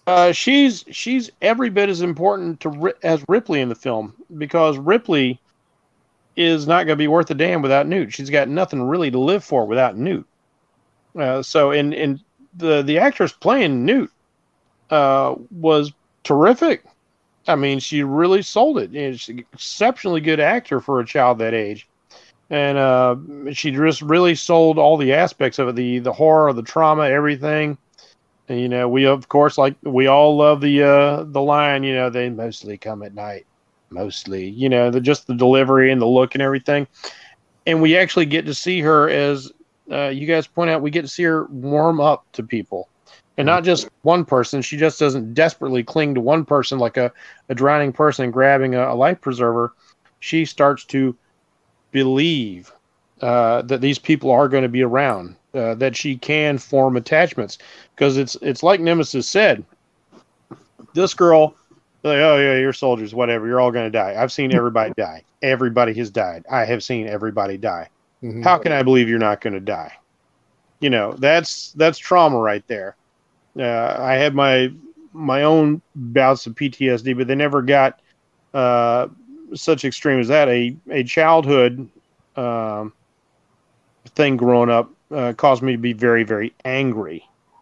And then a more recent thing left me shockingly dealing with fear for a couple of months. So I've seen two different reactions. But because it wasn't a sustained thing like Nemesis or Newt faced, I never got to that dead inside sort of feeling where like it just doesn't matter. You've got to suffer a lot of trauma to get to that sort of level of situation. And Newt's seen that. She has seen everybody she knows. For all we know, she was born in the installation.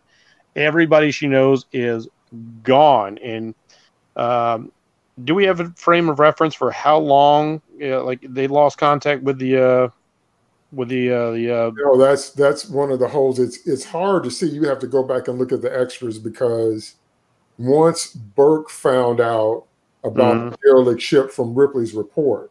Yeah, I don't recall how long they said they'd been out of contact, but it was.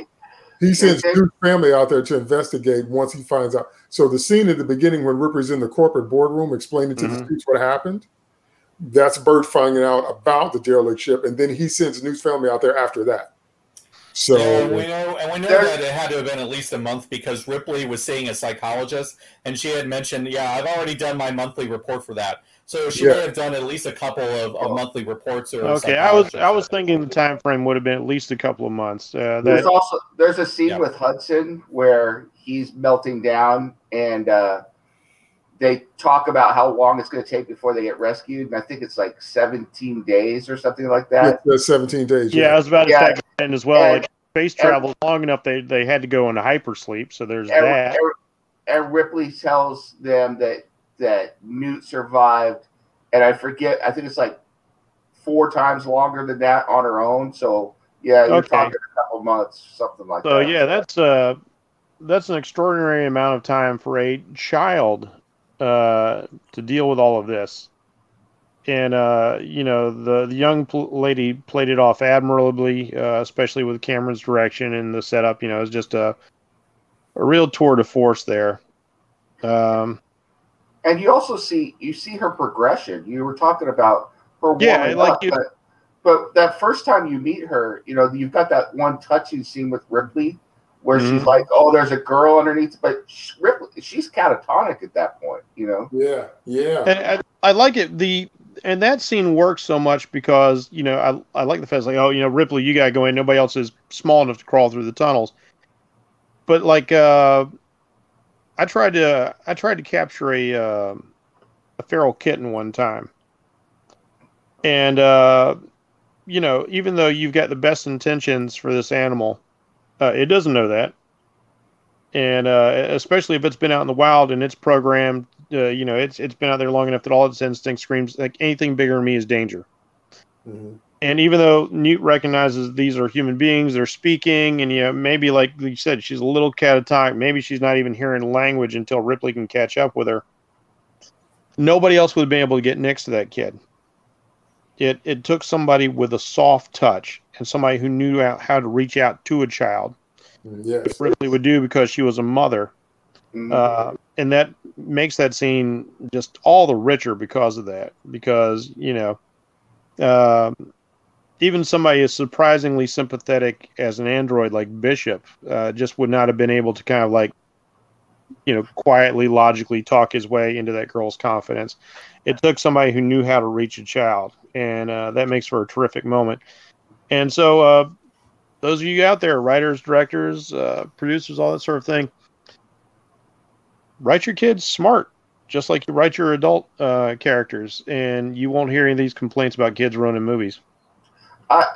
If I could just add one thing real quick. We were talking, what you're saying about Ripley is so true. And I got to go back to what I was saying about strong female characters. And I think that Cameron does that so well here because there are 3 female characters here. Well, there's 4 because we're going to include Newt too, but all of them are strong in their own ways. You have the pilot of the dropship. I can't remember her name. Who? Pharaoh. All I remember is her calling out Stinkmeyer. That's the name that sticks with me. Yeah, and then you've got Pharaoh. Her name is Pharaoh, yes. You got Vasquez, you know, who is awesome, but she's not, you know, she's a different kind of woman. She's a strong woman, but she's not a female, you know, a very feminine woman. She's a female, but she's not ultra feminine, you know, motherly. She's a different kind of woman. You got Newt, who's the young child, but she's a survivor. You know, she's a strong female character. And then you got Ripley, who's a survivor and strong character, but she's a different kind of woman. You've got look at Cameron. That's Cameron. This is what he goes for. I mean, like you've got Kate Winslet in Titanic, who's going against the social mores of the time. You've got, of course, Linda Hamilton in Terminator. You've got Neytiri in Avatar. You know, this is a thing for him. Like, and years ago, he wanted to make the film Battle Angel Alita, but he still produced it. He's all about a strong female character, and he knows how to do them right. But I guess my point is that women don't have to be in a pigeonhole in order to be a strong female character, you know, and that's one of the things I think that we've really regressed as a society, where it's like, if you want to be a strong female character, she's got to be. They all have to be Vasquez. Yeah, basically, or Captain Marvel, you know. So I'll just leave it at that. That's really funny. That's another can of worms, because whenever I hear the phrase "strong female character," I'm asking myself, because some things are strength because they're strength. Mm-hmm. And then there are some things that are masculine energy, and there's some things that are more feminine energy. And so whenever I hear that, it always strikes me as a funny phrase as a writer, because I'm like, you wouldn't say strong male character. But so some items are specifically masculine. Some items are strong, like, for example, resilience, perseverance, determination. That's not gender specific. Do you know what I mean? So, but that's another thing. But that phrase always, that's another bit of a head scratcher for me. Absolutely. And masculine and feminine traits have nothing to do, you know, they don't have to have anything to do with biology. You know, there are many effeminate men. There are very many emasculate women, and that's fine, you know. And I think that's wonderful when people write them that way. And I think that's one of the things that I love that Cameron did here, is that we have the whole gamut of different women, the different traits, different strengths and personalities. And the same thing with the men. I mean, look at one of my favorite characters here, and I'm sure we're going to talk about him, is Hudson. Yes. Hudson's outstanding, and Hudson is not your typical action hero, but I love him in this. And when push comes to shove, Hudson stepped up too. So okay, we're definitely going to get to that. Okay, this next one, this is just a quick one. It's directed at Bracy and Nemesis. Just a quick one. I want to hear your thoughts. When Gorman orders them to put down their automatic weapons and go to flamethrowers only because they're underneath the cooling unit and the whole thing's a nuclear power plant, did any of that make sense? If they had to infiltrate the area, and because Vasquez just gave him her first clip, and then she had a secret clip, she just popped that in because she was ready to rock and roll. Did it make sense in terms of giving the orders for the troops to, in that situation, to give up their automatics and semi-automatics and all that, and flamethrowers only? Would that have happened realistically? Or was that just another example of stupid people doing stupid things to make the movie work? Bracy first. Given the scenario that they're in, there is a risk, and it ends up proving valid, that the containment is breached on the reactor. And that puts them in a really difficult situation for the rest of the film. That was because of the ship crash, not the weapons. We don't know that for sure. No, they do say either they do, and it was either in the film or the novelization. There is a point where they say, like, we don't know if it was a stray round or if it was a ship crash, so we can't say 100% one way or the other. I'm inclined to believe it's more the ship crash.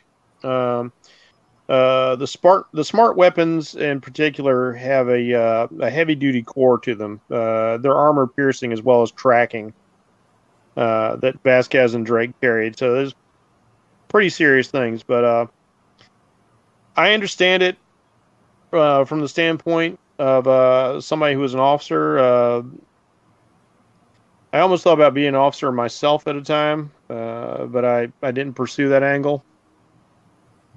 So there's things you have to consider. You've got to look at a bigger picture where, of course, the guy on the ground, he's got to look at two things: completing the mission and surviving.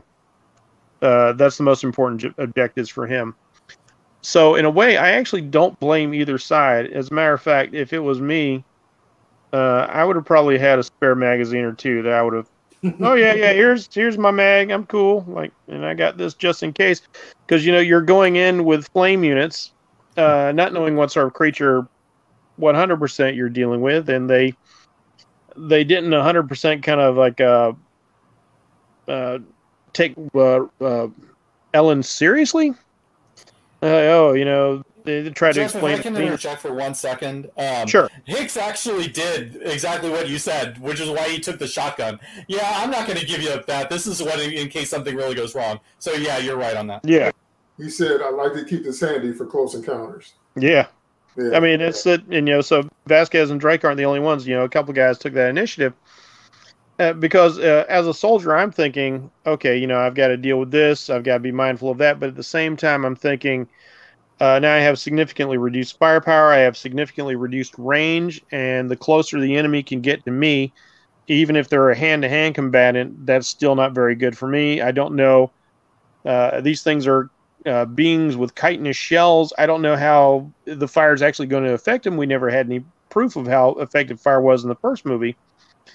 So for all I know, they can burn a while and still maul me, in an instant. It's not like a human who's got all these nerve endings right up on the surface of our skin that we go fire is bad right away. We don't know how this affects any of those, but I know if I was one of those guys, I would put my faith in some high energy rounds impacting a creature at a high velocity.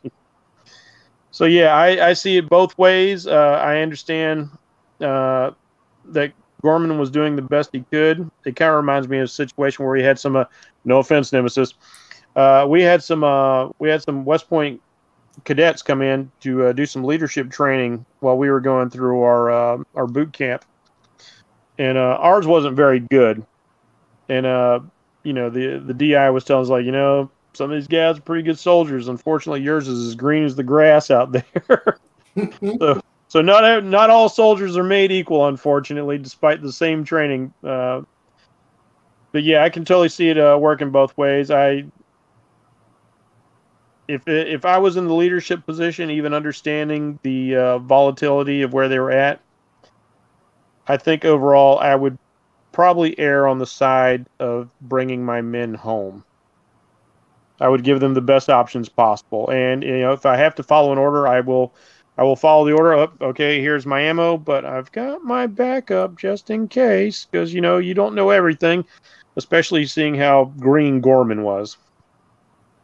All right, Nemesis, same question. Was that a legit order given the situation, or was that another case of stupid people doing stupid things to make the plot work? See, I see it from a different standpoint than Jeff, because I was an officer. I have given orders.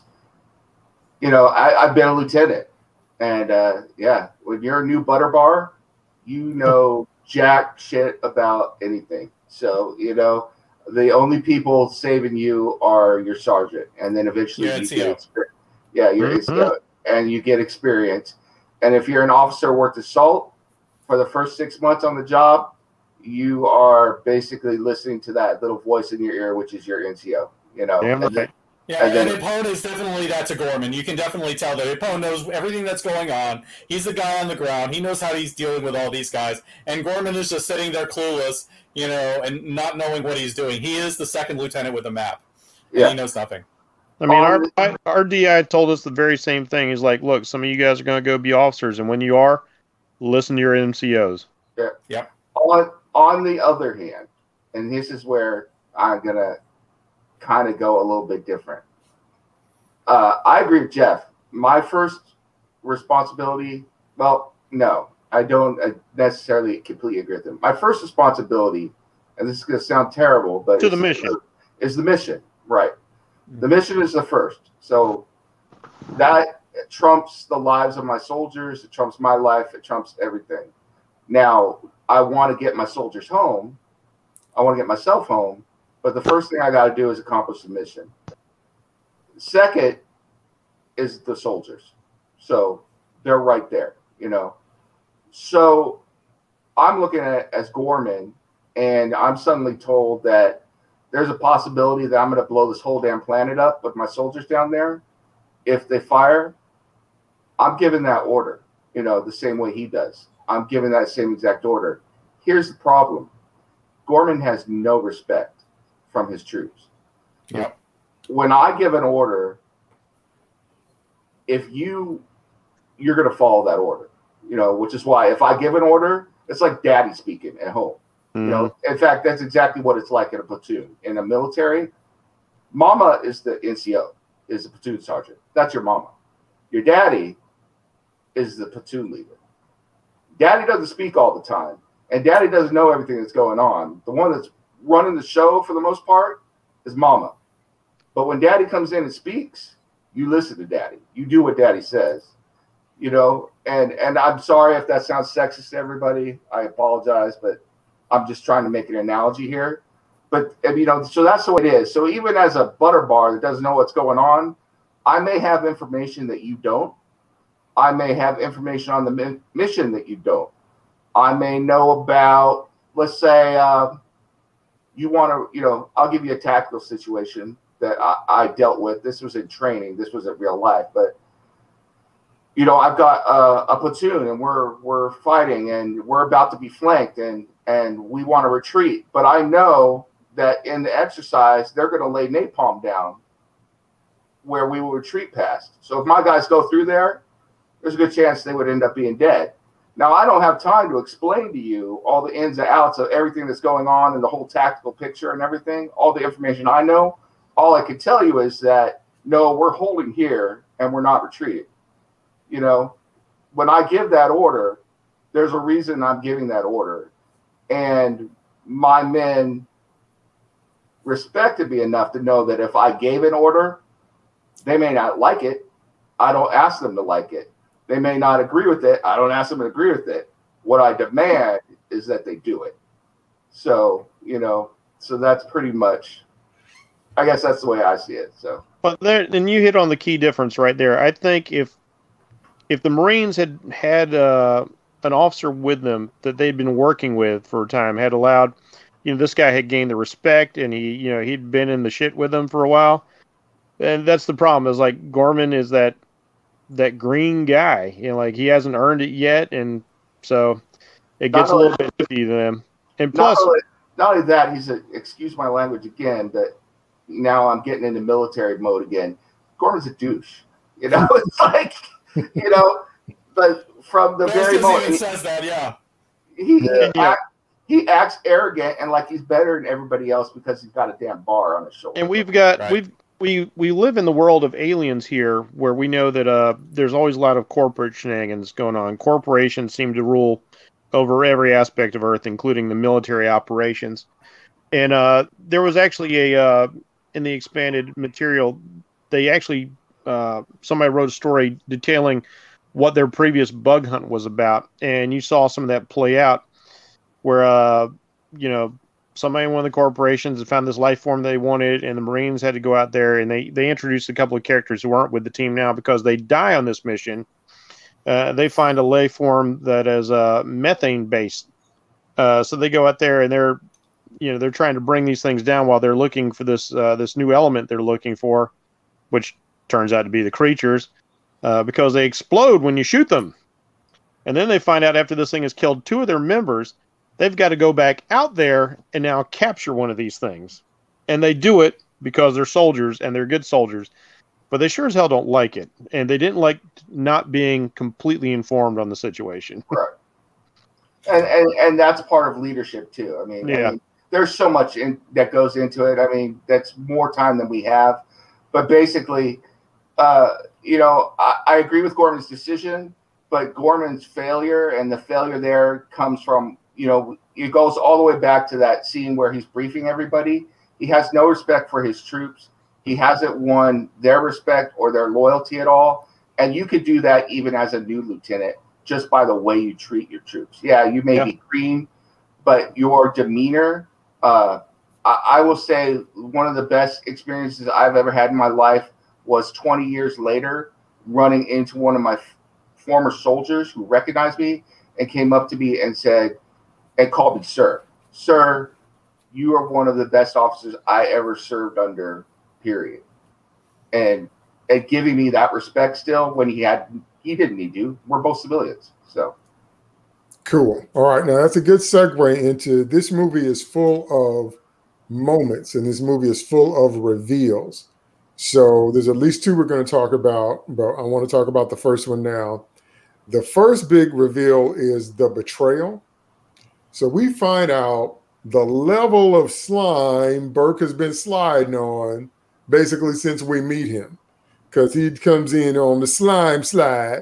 And so he sent Newt's family out to the derelict ship.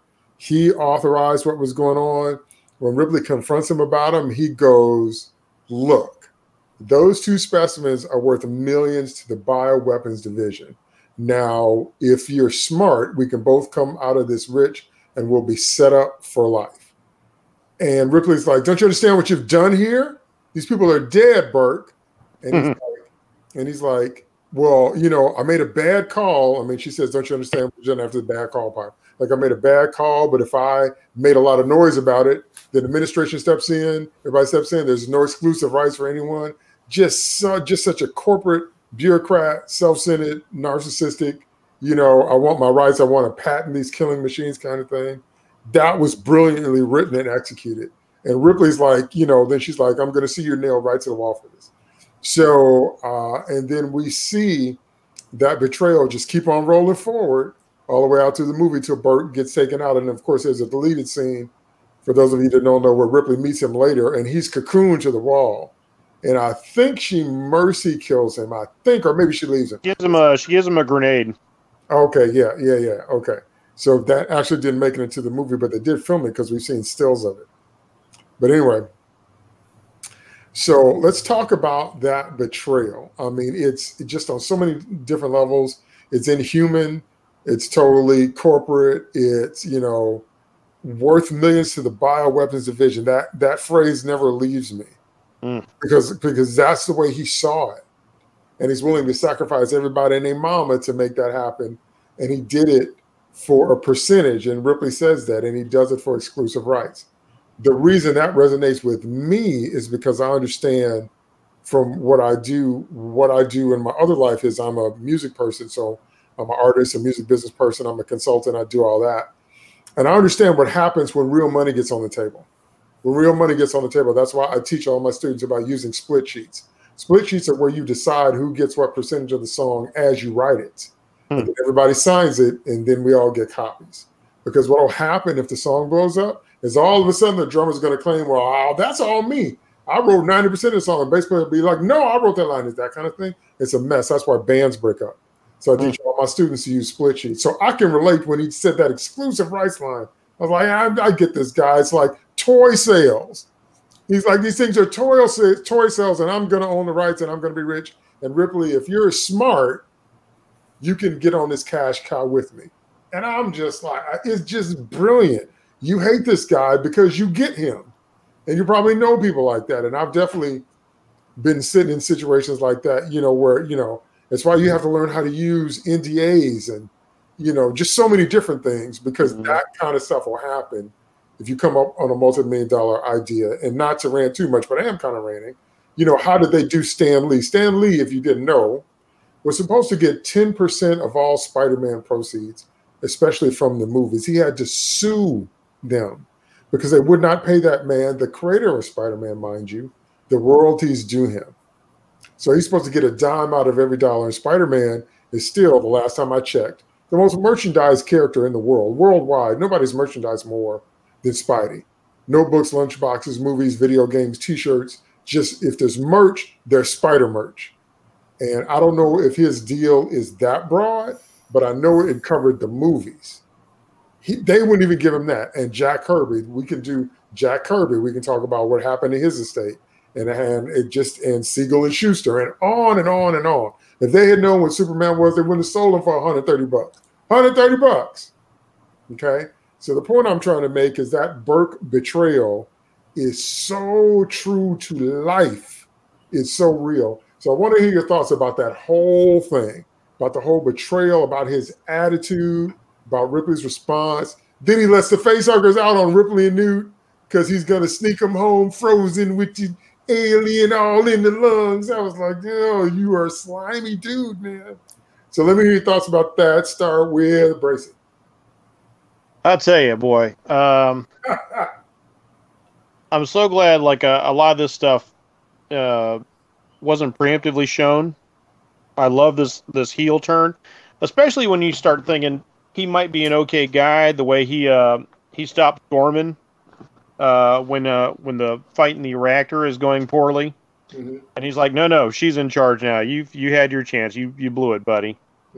And you think, oh, okay, man. Okay, we got the two civilians are together. You know, they got a little bonding moment here. He's going to be an okay guy, even though he's corporate.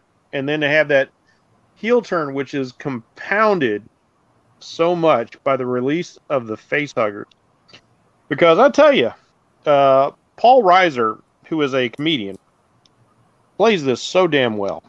This isn't the kind of role he ever does. Right. But when he's exposed, he is so inhumanly slimy, and you hear it in his delivery that he thinks like, well, this is okay. It kind of reminded me of that Hillary Clinton moment when they're talking about the dead soldiers in Benghazi. He's like, at this point, what does it matter anymore? It's dead. It's over. It's done. 150 some odd colonists are dead. But we can still come out pretty nice on this if you work with me. And that's not enough, because for him, that's an abstract. That was, millions and millions and millions of space miles away, that he sent these people to the deaths.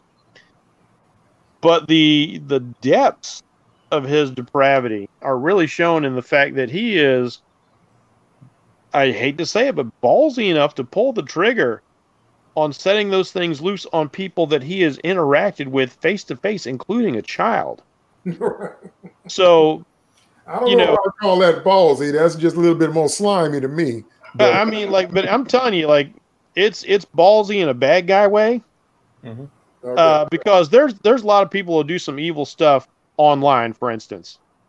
They will cancel people. They will ruin their lives. They will harass them to the point of suicide, loss of career, loss of the ability to make money.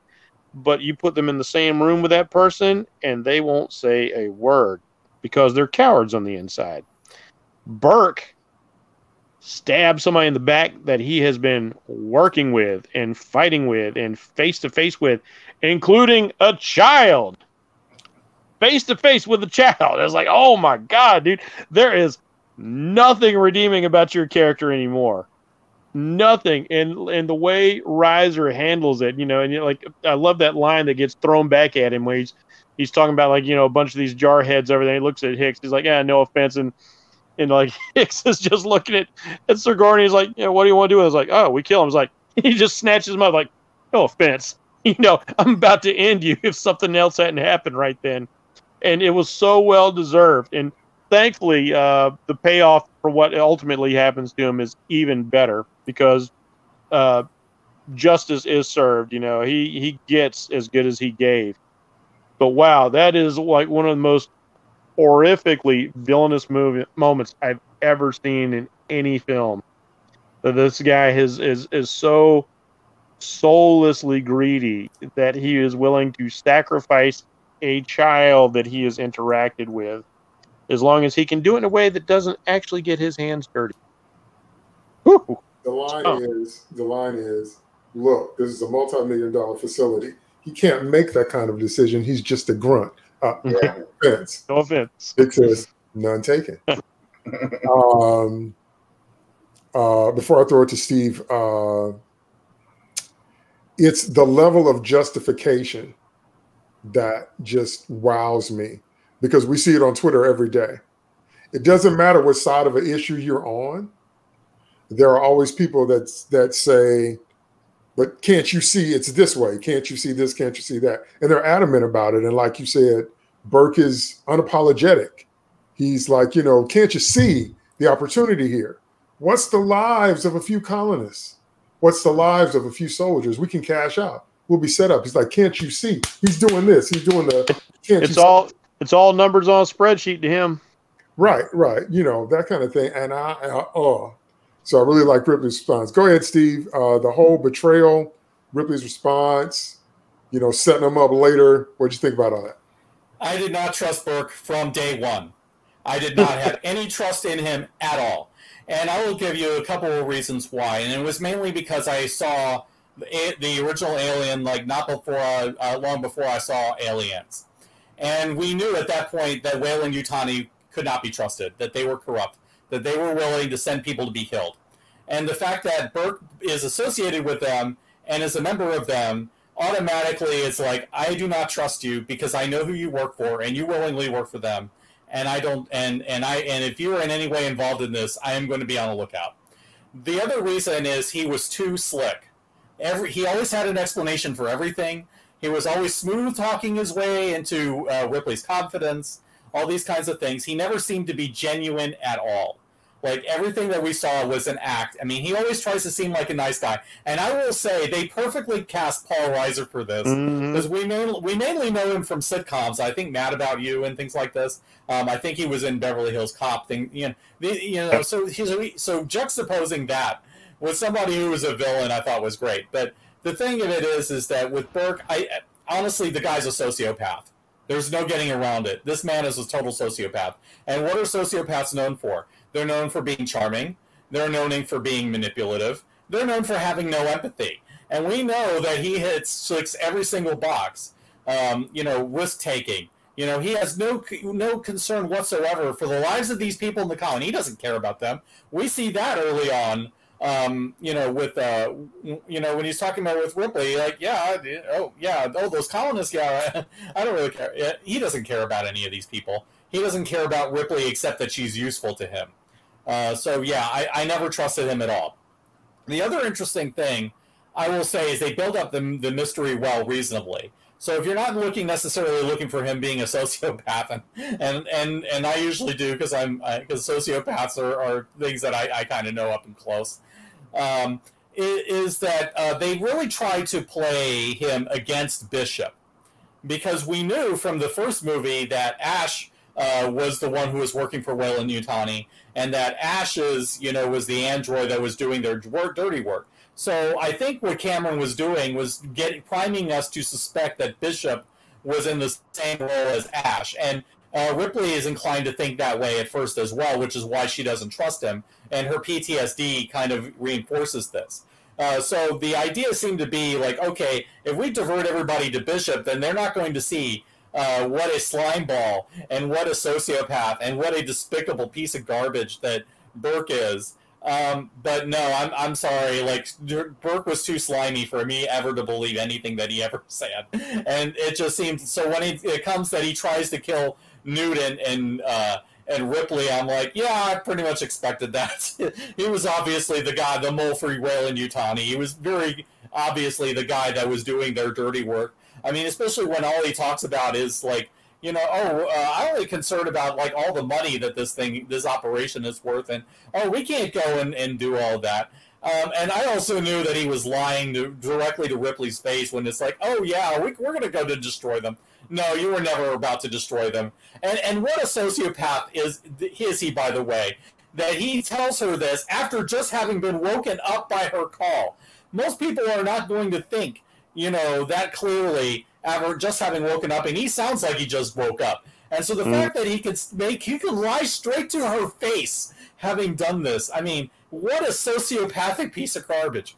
And so, yeah. So am I surprised that he's willing to send these two people to his death after having worked with them alongside them? No, he's willing to use anybody.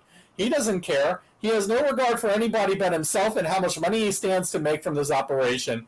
And we see it over and over and over again. And when he finally betrays them to their deaths to the aliens, I'm like, yeah, I saw that coming.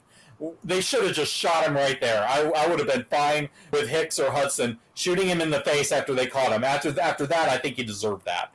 Or feeding him to the aliens. I would not have had a problem with that either. So when he finally is fed to the aliens and he is finally caught by them, I'm like, good. This guy just earns every single bit of it. This guy is a consummate villain from day one. And so, yeah, he gets what he deserves, and we love it. Well, it's like you said, it's a masterstroke to cast somebody who's so likable in that role. Yeah. You need somebody like that to sell it. When you said charming, manipulative, and no empathy, I got an image of Billy Batson in front of the wizard with the acronym Shazam. He just says a magic word, Sydney, and becomes a sociopath. Go ahead, Nemesis. What do you think about Bert?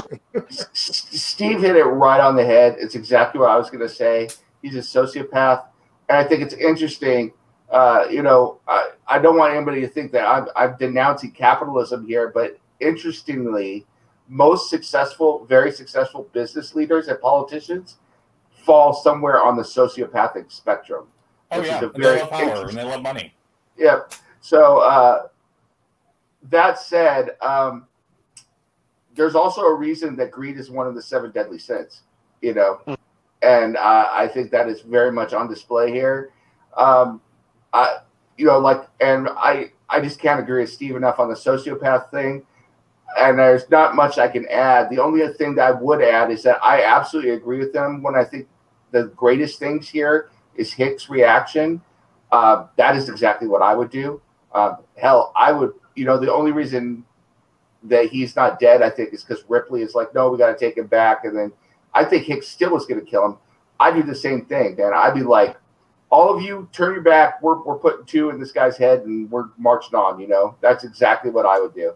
It's like, I wouldn't even think about it. And I don't know, maybe anybody would react that way, but that's definitely the way the soldier react to somebody that's selling out people. They'd be like, no, he wouldn't have made it past the little red room. No. Okay, a few more topics and we'll wrap up. Very last topic, we obviously have to talk about the biggest reveal in the movie, and that's the Queen. They set her up so perfectly, and then when you watch the DVD extras, you see Cameron, the sketches about how he wanted an alien, but he wanted something with a more feminine and sleek shape, and then how they came up with the crown, and then how they built the mock-ups, which were like black trash bags, and how they worked out all the mayor and stuff. And it's brilliant.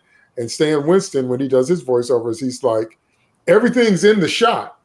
Everything that we're using to control the Queen is actually in the shot. So she's one of the best revealed screen villains. And like Cameron says, you know what she is when you see her, because the scene has no dialogue. Mm-hmm. But you understand when you see the little egg spooping out, and then they slowly pan up on the tube, and then the camera pans back, and you see, holy cow, this is literally the mother of the monsters. This the mama of all monsters. And Ripley was like, and it's like, you didn't see that coming.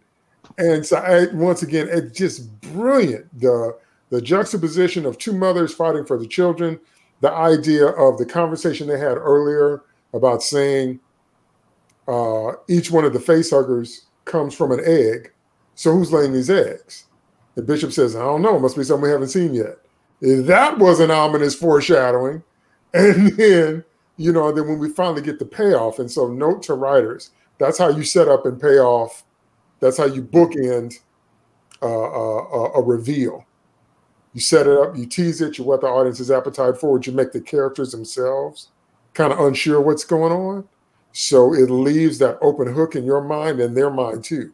So when we see it, there's no need, you don't have to explain what it is. You know what it is as soon as you see her, and you're like, holy cow, how is Ripley going to get out of this? How would anybody get out of that? That kind of thing. So she's one of my favorite on-screen villains. And there's a deeper issue here, and you can talk about it in your comments if you want. The deeper issue with the Queen alien is the same issue with the Borg. Is she evil? And that question is most likely no. She's a living thing trying to survive. The question is, humans and aliens can't survive in the same space. And that's not the same as evil. You can make a better argument for the Borg being evil. But the Queen alien is just like Galactus. Is he evil? Or is he just trying to survive? So that's another layer of this particular villain that I thought was brilliant. Because is she evil? Or is she just trying to do what living things do? But, humans and aliens can't coexist. So I thought that conflict was brilliant as well. And then Sigourney Weaver personally has an aversion to guns.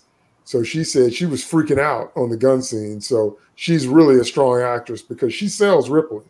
Because she herself was like, oh, I'm shooting all these extras and all that. And I love when once we see her, we see the drones coming in on the side, like the way Raptors hunt, they flank you. And that's one thing I never understood why they didn't get about the aliens, because the aliens and the Raptors, they all do the same thing. They distract you here, and they flank you here and here. So while you're transfixed by what's in front of you, you can't see them. Here they come here.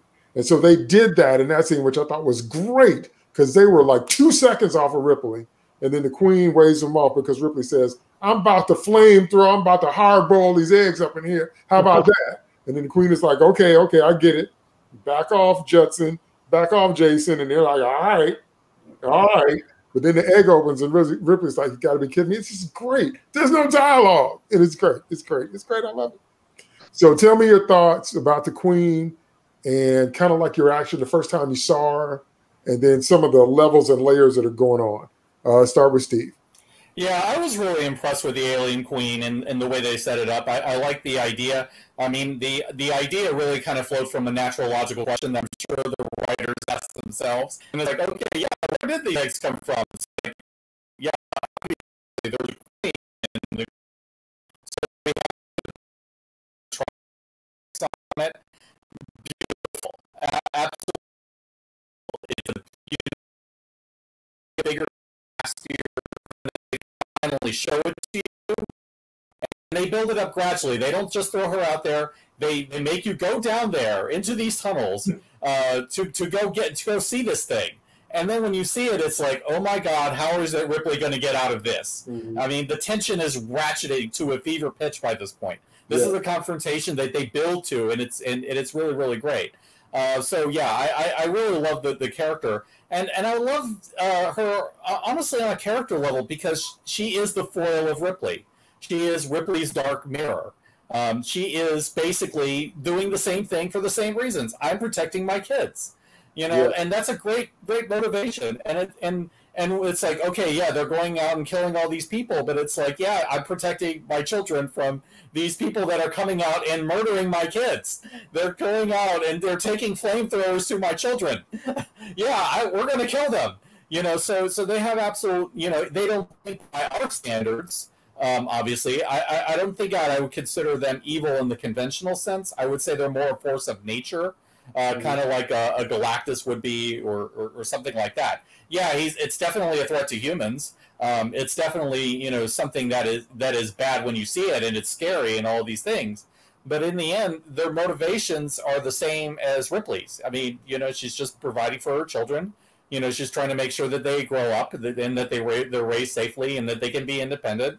And she's concerned for her kids. Yeah, she doesn't want her eggs to be barbecued by Ripley. and then when her kids are killed by Ripley, she goes and tries to maul her and kill her. And it's like, isn't that how a mother would react when you find that your children have been murdered? I'm going to go and kill this woman.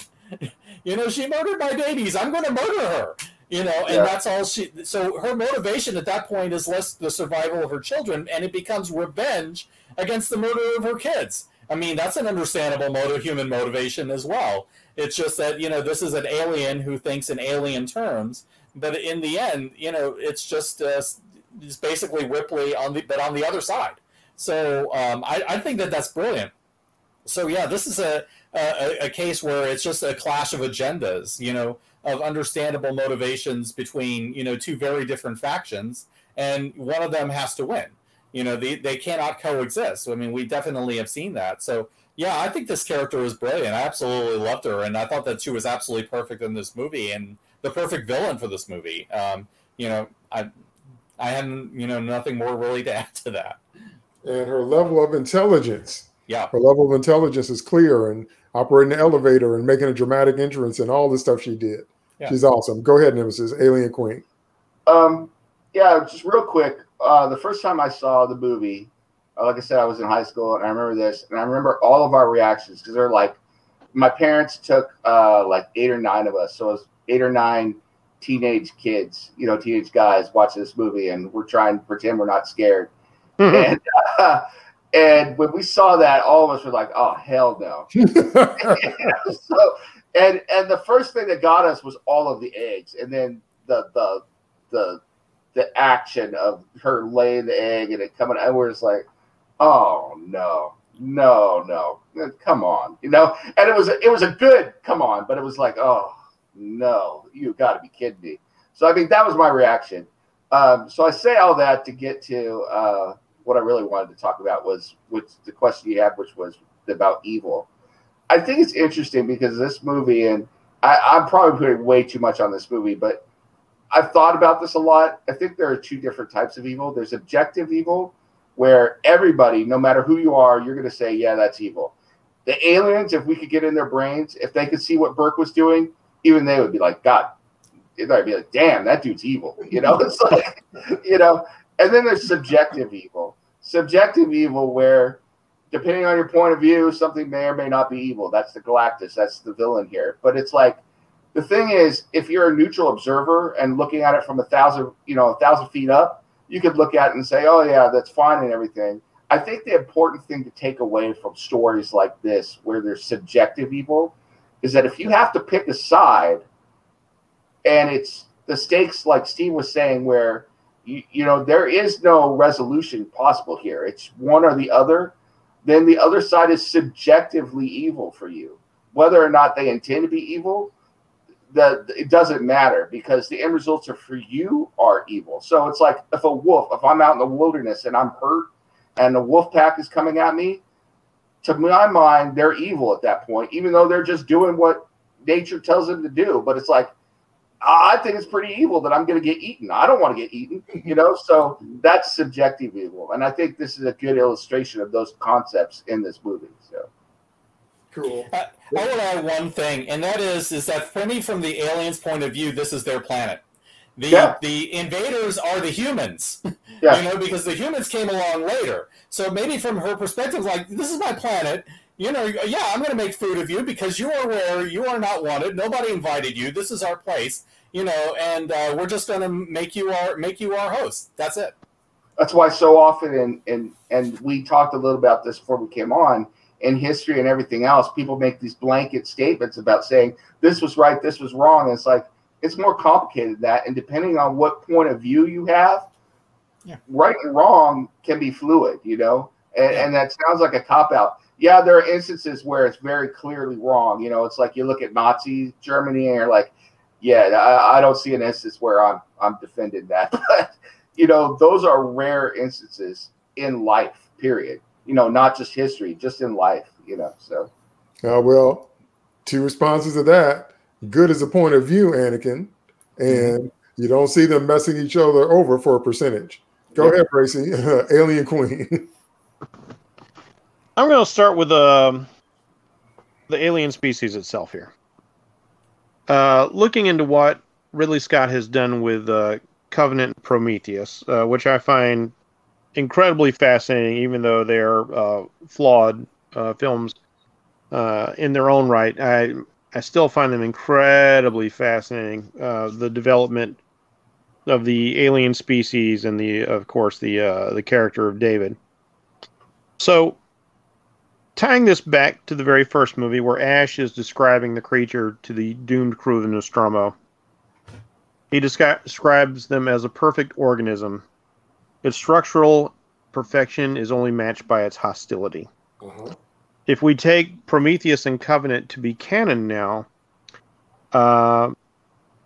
David wanted to make the perfect creature, and given his disdain for humans, apparently he decided them being the most successful things on the planet Earth, what made for the perfect creature was the most hostile creature on the planet, not just the smartest and the most adaptable. So the aliens are, we know, intelligent, highly adaptable, and very, very hostile. And they are driven by a biological imperative. Now, if their base essence by the engineers was made to be a biological weapon, or in fact, if that was David's intention, because the black goo seems to be a biological weapon, then they are serving their purpose. They are planet scourers. I think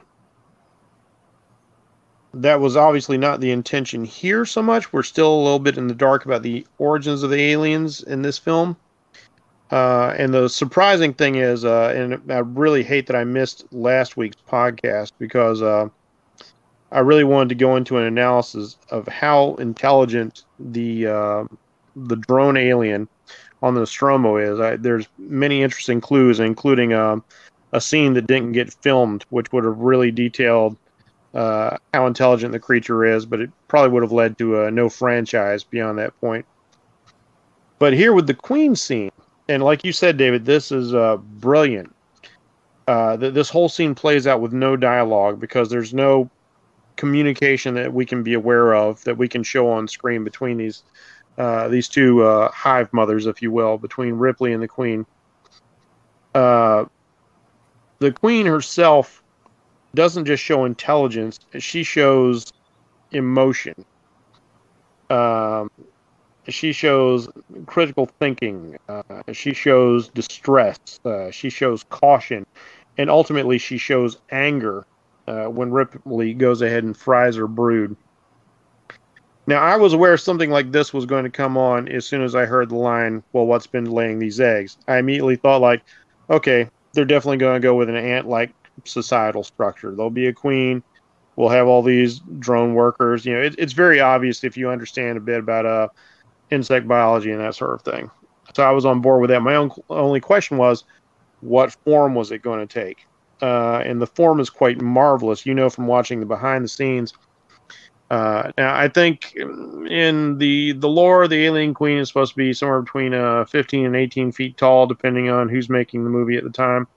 The actual animatronic itself was 12 feet tall.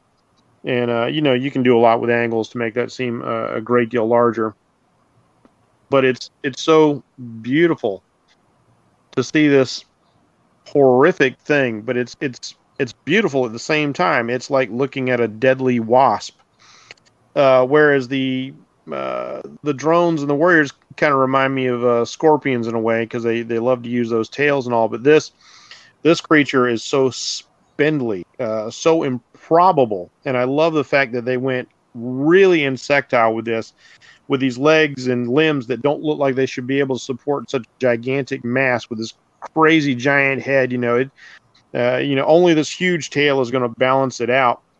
But the whole waspish nature of it, and seeing it in motion, it's so fluid. When I go back and watch AVP, which has a CGI queen, which oddly, they got CGI. They don't have to worry about proportion.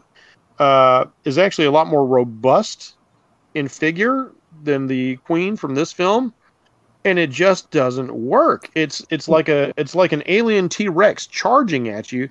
Whereas this, this incredibly Jack Skeleton like build of this thing lurching around in camera is so much more satisfying, and in fact, so much better in the action, even with the freedom that CGI allows.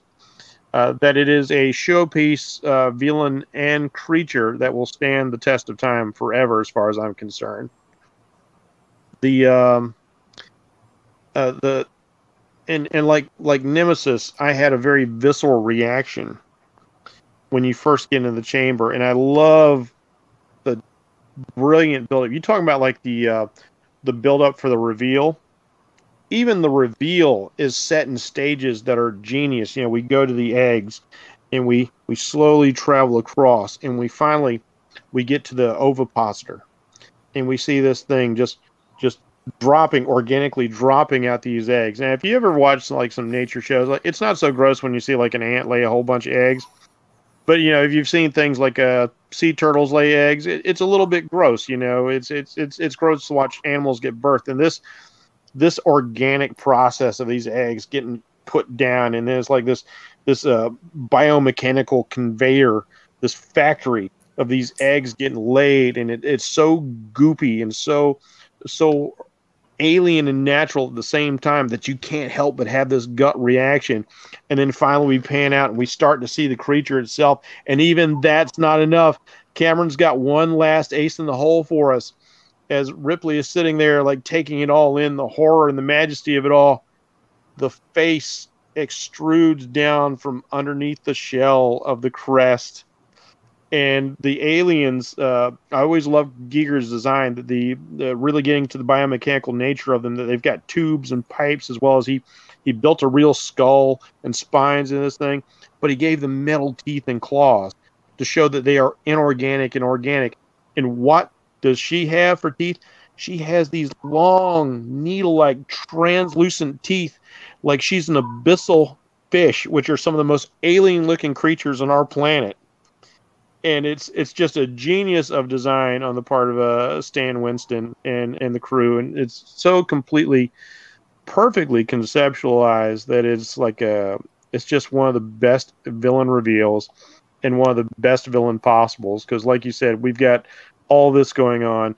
We've got this inhuman monster who has its own purpose, its own viewpoint, and you can't deny it. But survival means that as a human, we must. That's right. That's right. Okay. 2 more topics and we'll be done. I know we went long tonight, but this movie is dense. Spoiler alert, I don't like Prometheus and Covenant. So we're going to have a lot to talk about when we get there, because I don't like the movies like at all. Okay. So, okay. So what we're going to do now, we're going to talk about 2 more things. The next thing we're going to talk about is favorite characters, and we're going to talk about that ending. So favorite characters, besides Ripley, who's my absolute favorite character, I would have to say my next favorite character is Hudson. Mm-hmm. The reason I like Hudson is because he gets real fast.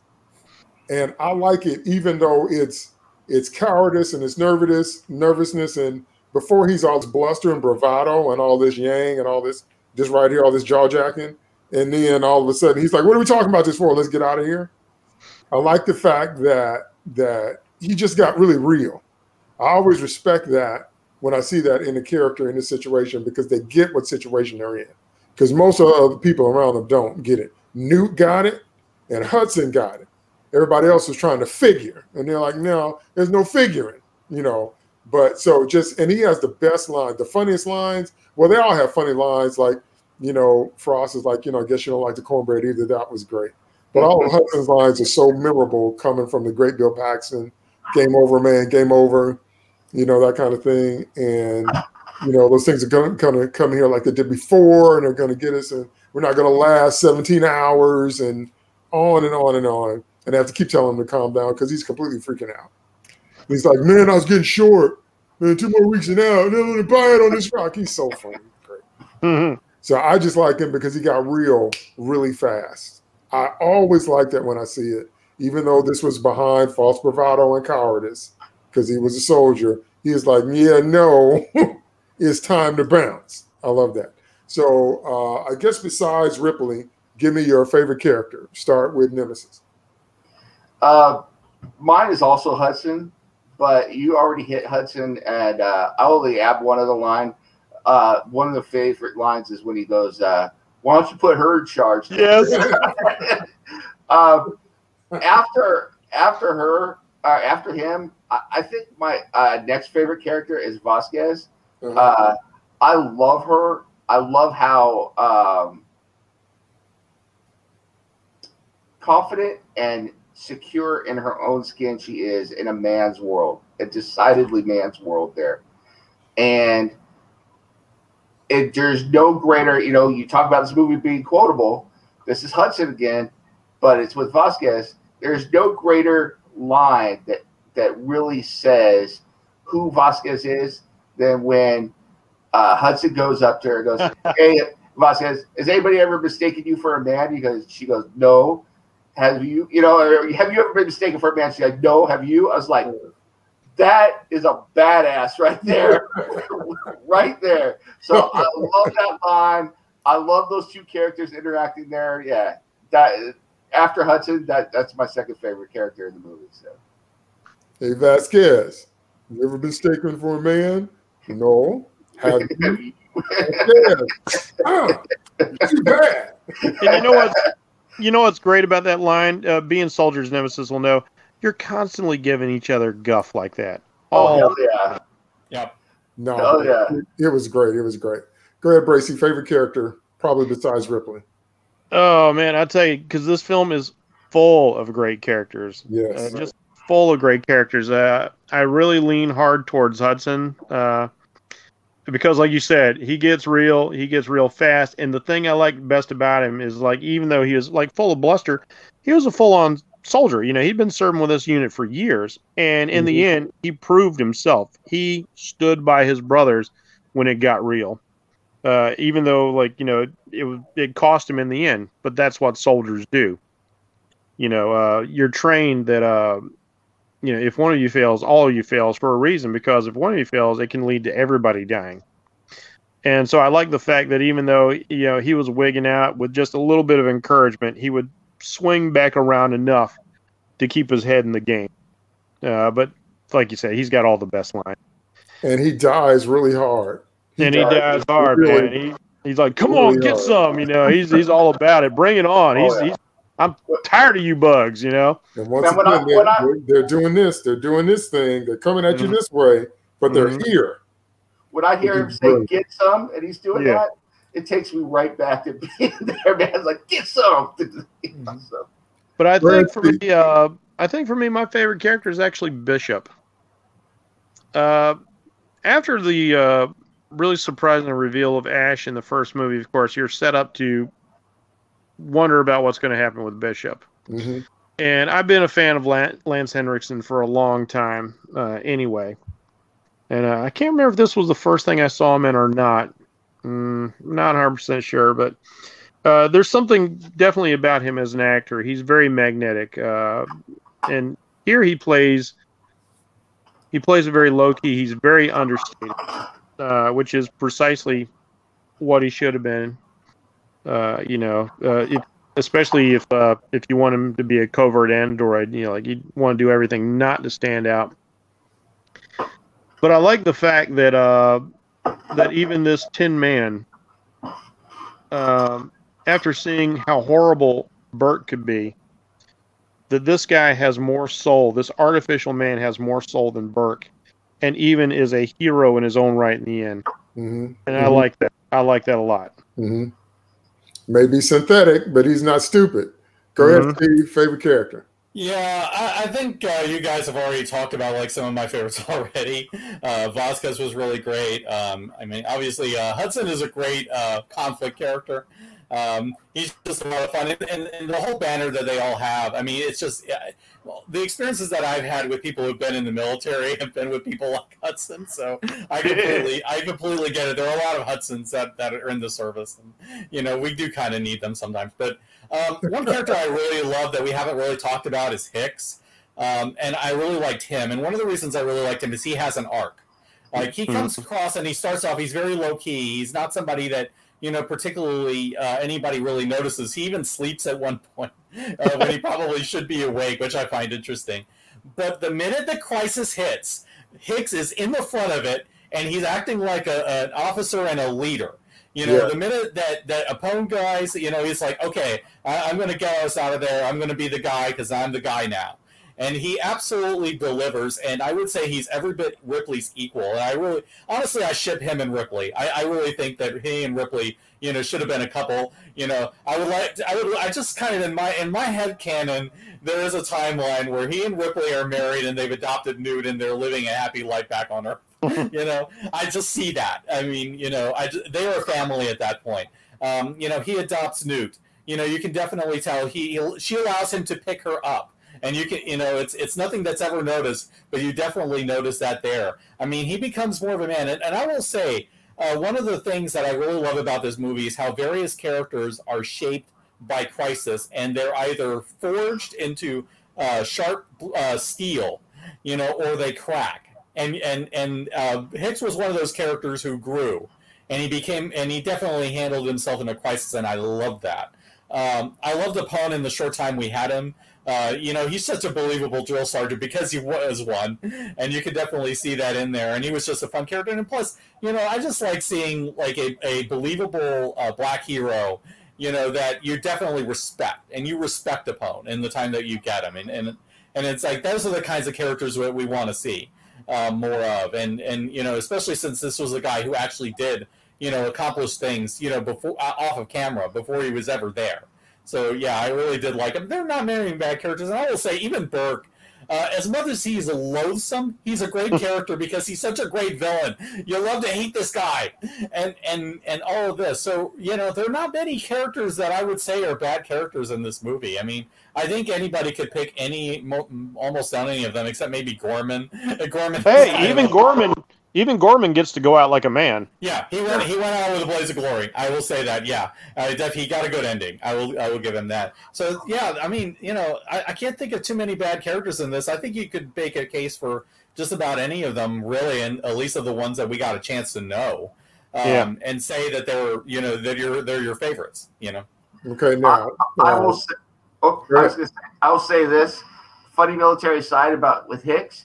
You can tell a military person because they can fall asleep anywhere. Yes. Anywhere, anytime.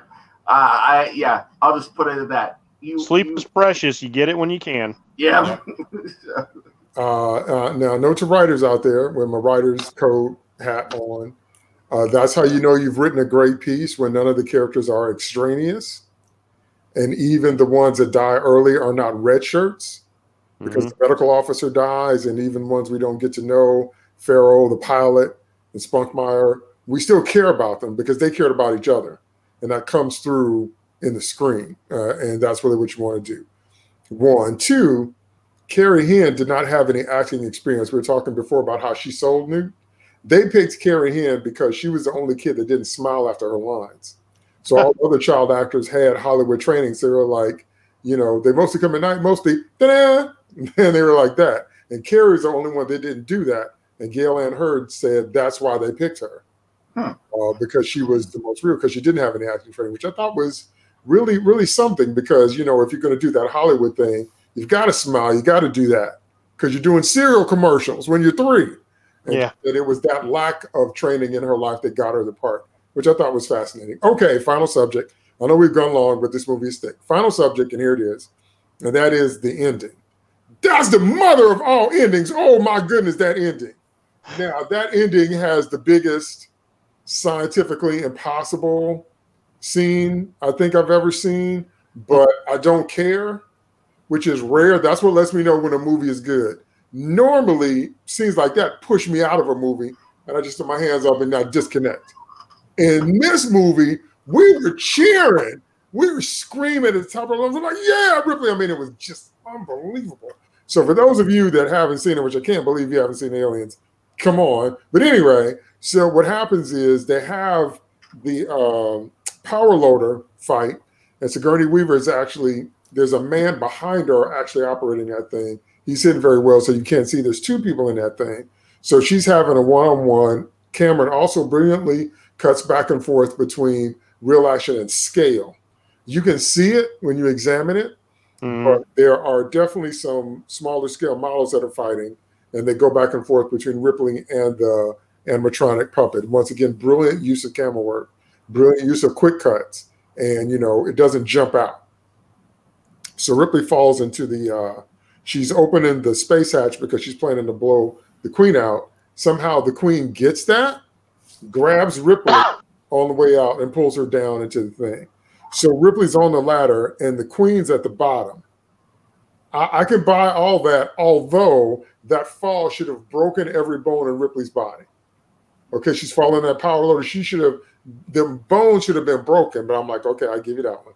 So she's climbing back up, and then the Queen reaches up and grabs her ankle. She should have tore her leg out of the socket. Yep. Okay, I give you that one. And then I'm like, so I'm like, she's not going to do it.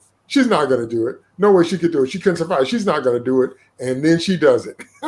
She punches the code and opens the space door, and everybody was like, oh my word. And then the vacuum of space. How do you beat the vacuum of space? And so the alien queen's hanging on, and she's screaming, and she's all and then Ripley does the elbow lock on the thing, and we're like, we're stupid. And so she's all on the thing, but wait, we're not done.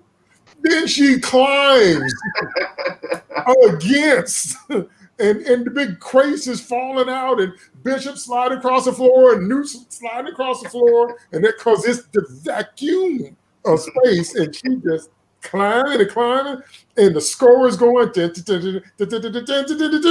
was, oh my God, that ending was pulse pounding, man. It was the greatest endings of all time because even though everything that happens after she falls is impossible, it's the final cherry on top of this is a determined woman Sunday. So if you've ever seen the determination, the drive, the grit, I'm not going to let this thing beat me. That's why it's so great. That's why we can let all the scientific inconsistency slide as far as I'm concerned, because Ripley was like, I'm winning, like we talked about before. It's one or the other. Ripley was like, yeah, no, you ain't taking me out. And she climbs back up against the vacuum of space. She didn't even freeze. She should have froze. She didn't even freeze. She's coming up through the thing, and she's climbing over, and she rolls over, and she hits the button and closes the doors, and Bishop and Newt scream. It was great. It was great. It was great. It was great. It was great. So, one of the best endings of all time, and one of the few times where all the physical impossibilities don't push me out of it. They somehow drew me in it. And that to me speaks to the brilliance of the writing, directing, and acting, because it was great. It was great. And I will say this before I throw it to you guys. I did not actually believe the movie was over when it was over.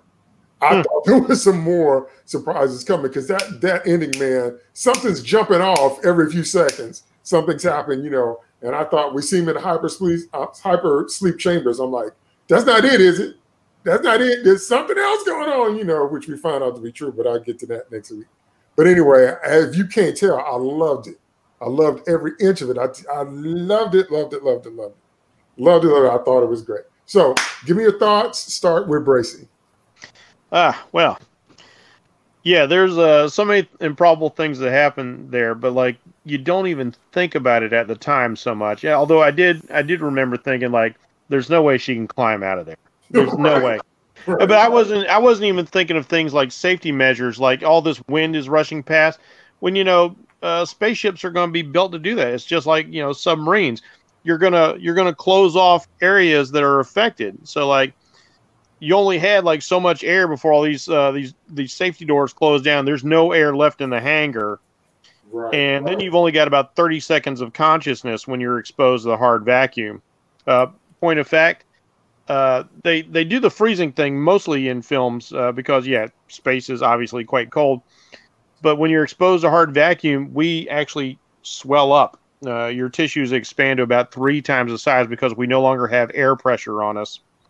And surprisingly, when you pressurize people, they kind of go back to normal. I don't know how that works without killing somebody, but I guess we're a little bit tougher than we sometimes think we are. But yeah, that scene is so impactful, and it's so gripping, and you so just want her to pull it out that you don't care about that. When a more logical play was when the queen grabbed her, if it didn't snatch her leg off right away, and the fact that she opens up the entire hangar to space, and if Bishop wasn't there goes Newt. Bye. Sorry, I tried to save you. I guess I screwed up.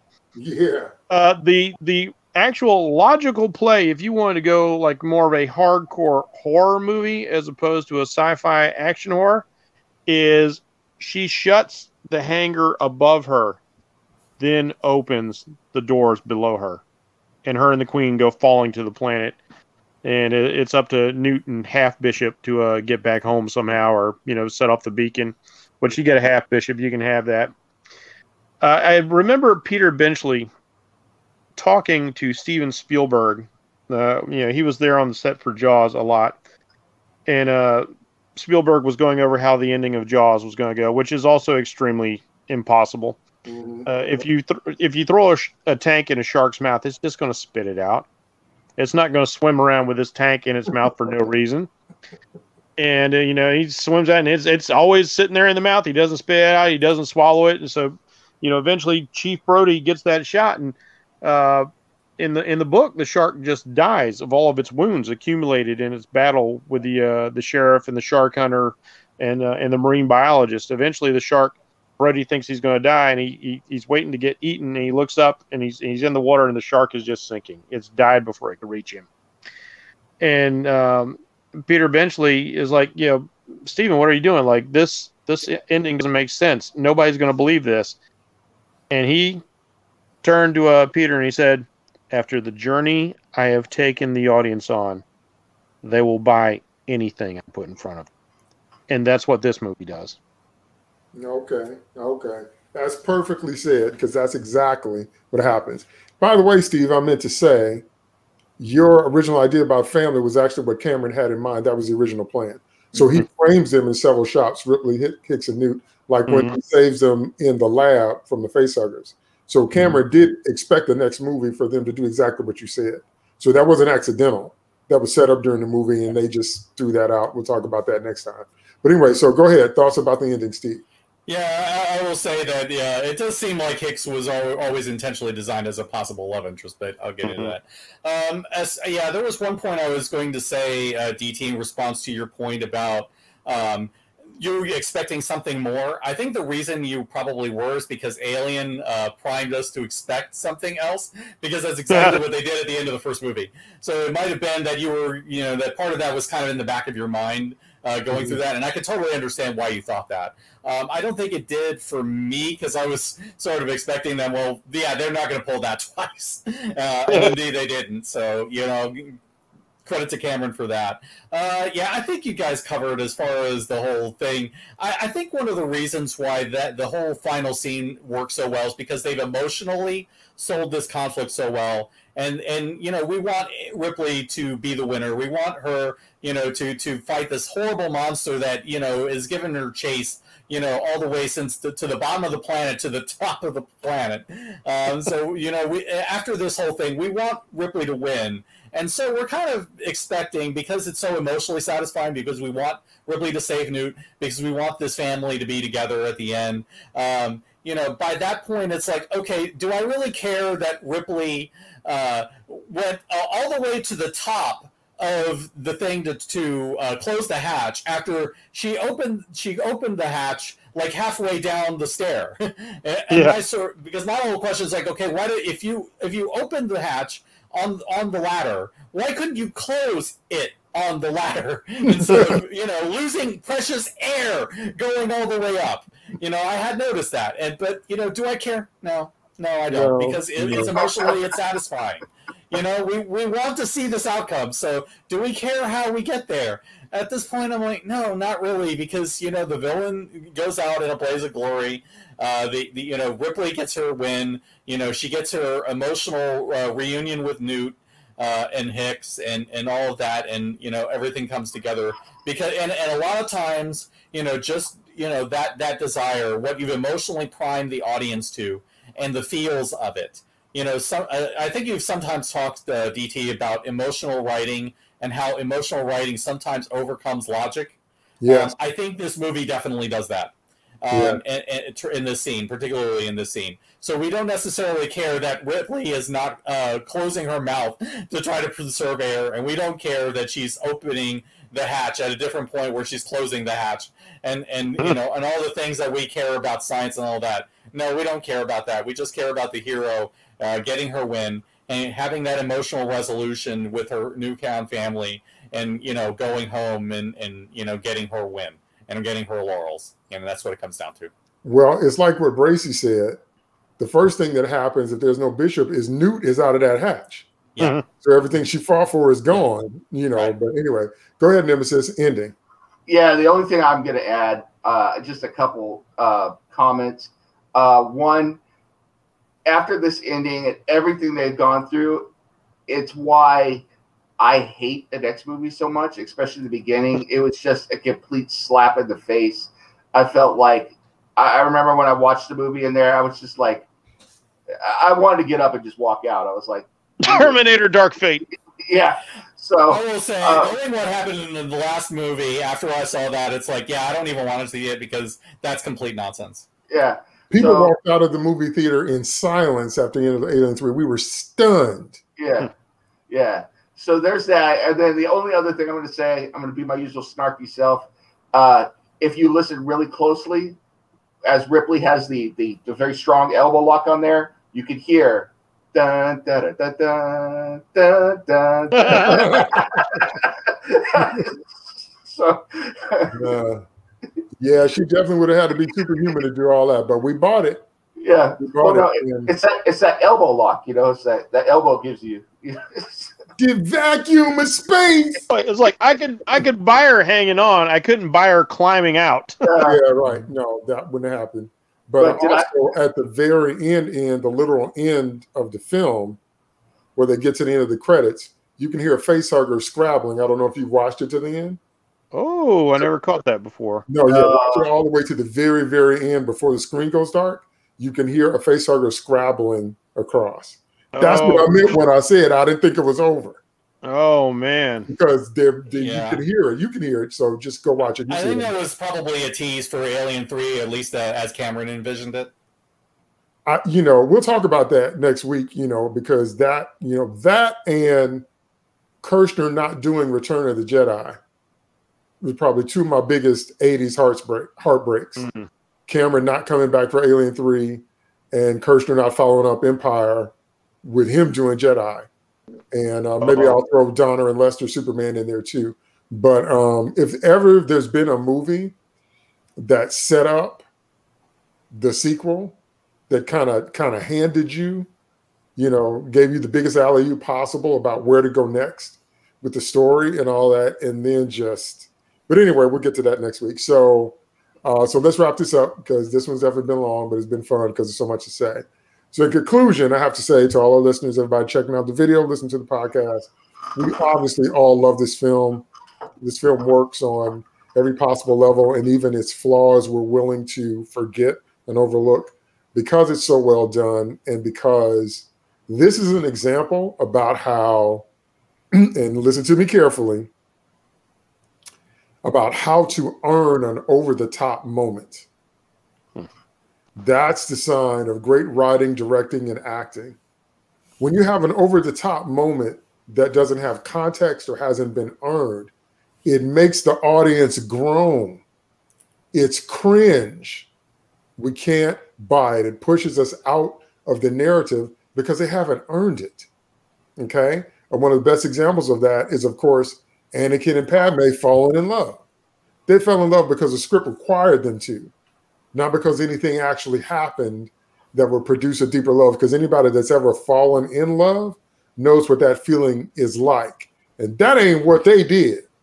And so if you want to have something that's just extreme and over the top, this movie is how you earn it. How you earn your protagonist doing a whole bunch of somethings that could not possibly happen, but you buy it, you cheer, you root for it, you accept it. You wouldn't have had it any other way because they earned that moment. That's what this looks like. So I give it 2 thumbs up. I give it 2 double A pluses. I give it 10.5 out of 10. I'm willing to forgive all the imperfections. It's just great. It's just a masterpiece of movie making. And so highly recommend it. If somehow you haven't seen it, you should go check it out. So that's it for this episode. Again, we went long, but again, this movie is great, very, very dense. So I want to thank my co-host. Thank you so much, Dave. No problem. I love this movie too. It's a foundational sci-fi movie. It is a foundational geek movie. It is one you have to watch. That's right. It's on a must-watch list. Thank you so much, Steve. Yeah, thank you. This was really an enjoyable one to talk about, especially kind of looking back on it recently. But I will just say for now, game over. Yeah. Thank you so much, Jeff. A pleasure. And if you guys out there haven't seen it, this is Cameron starting at the peak of his powers. Mm-hmm. That's right. That's right. That's absolutely right. All right, folks, thanks for tuning in. Don't forget to check out the other podcasts and videos we have on the United Capes Podcast Network, and then also on the Comic Crusaders YouTube channel. Check out videos there. We have lots of other shows, so definitely check them out. And we will see you next week, because next time we're going to talk about the biggest disappointment until we got to Phantom Menace, which was Alien 3. So we'll see you next time on the next episode of Sloppy Spoilers.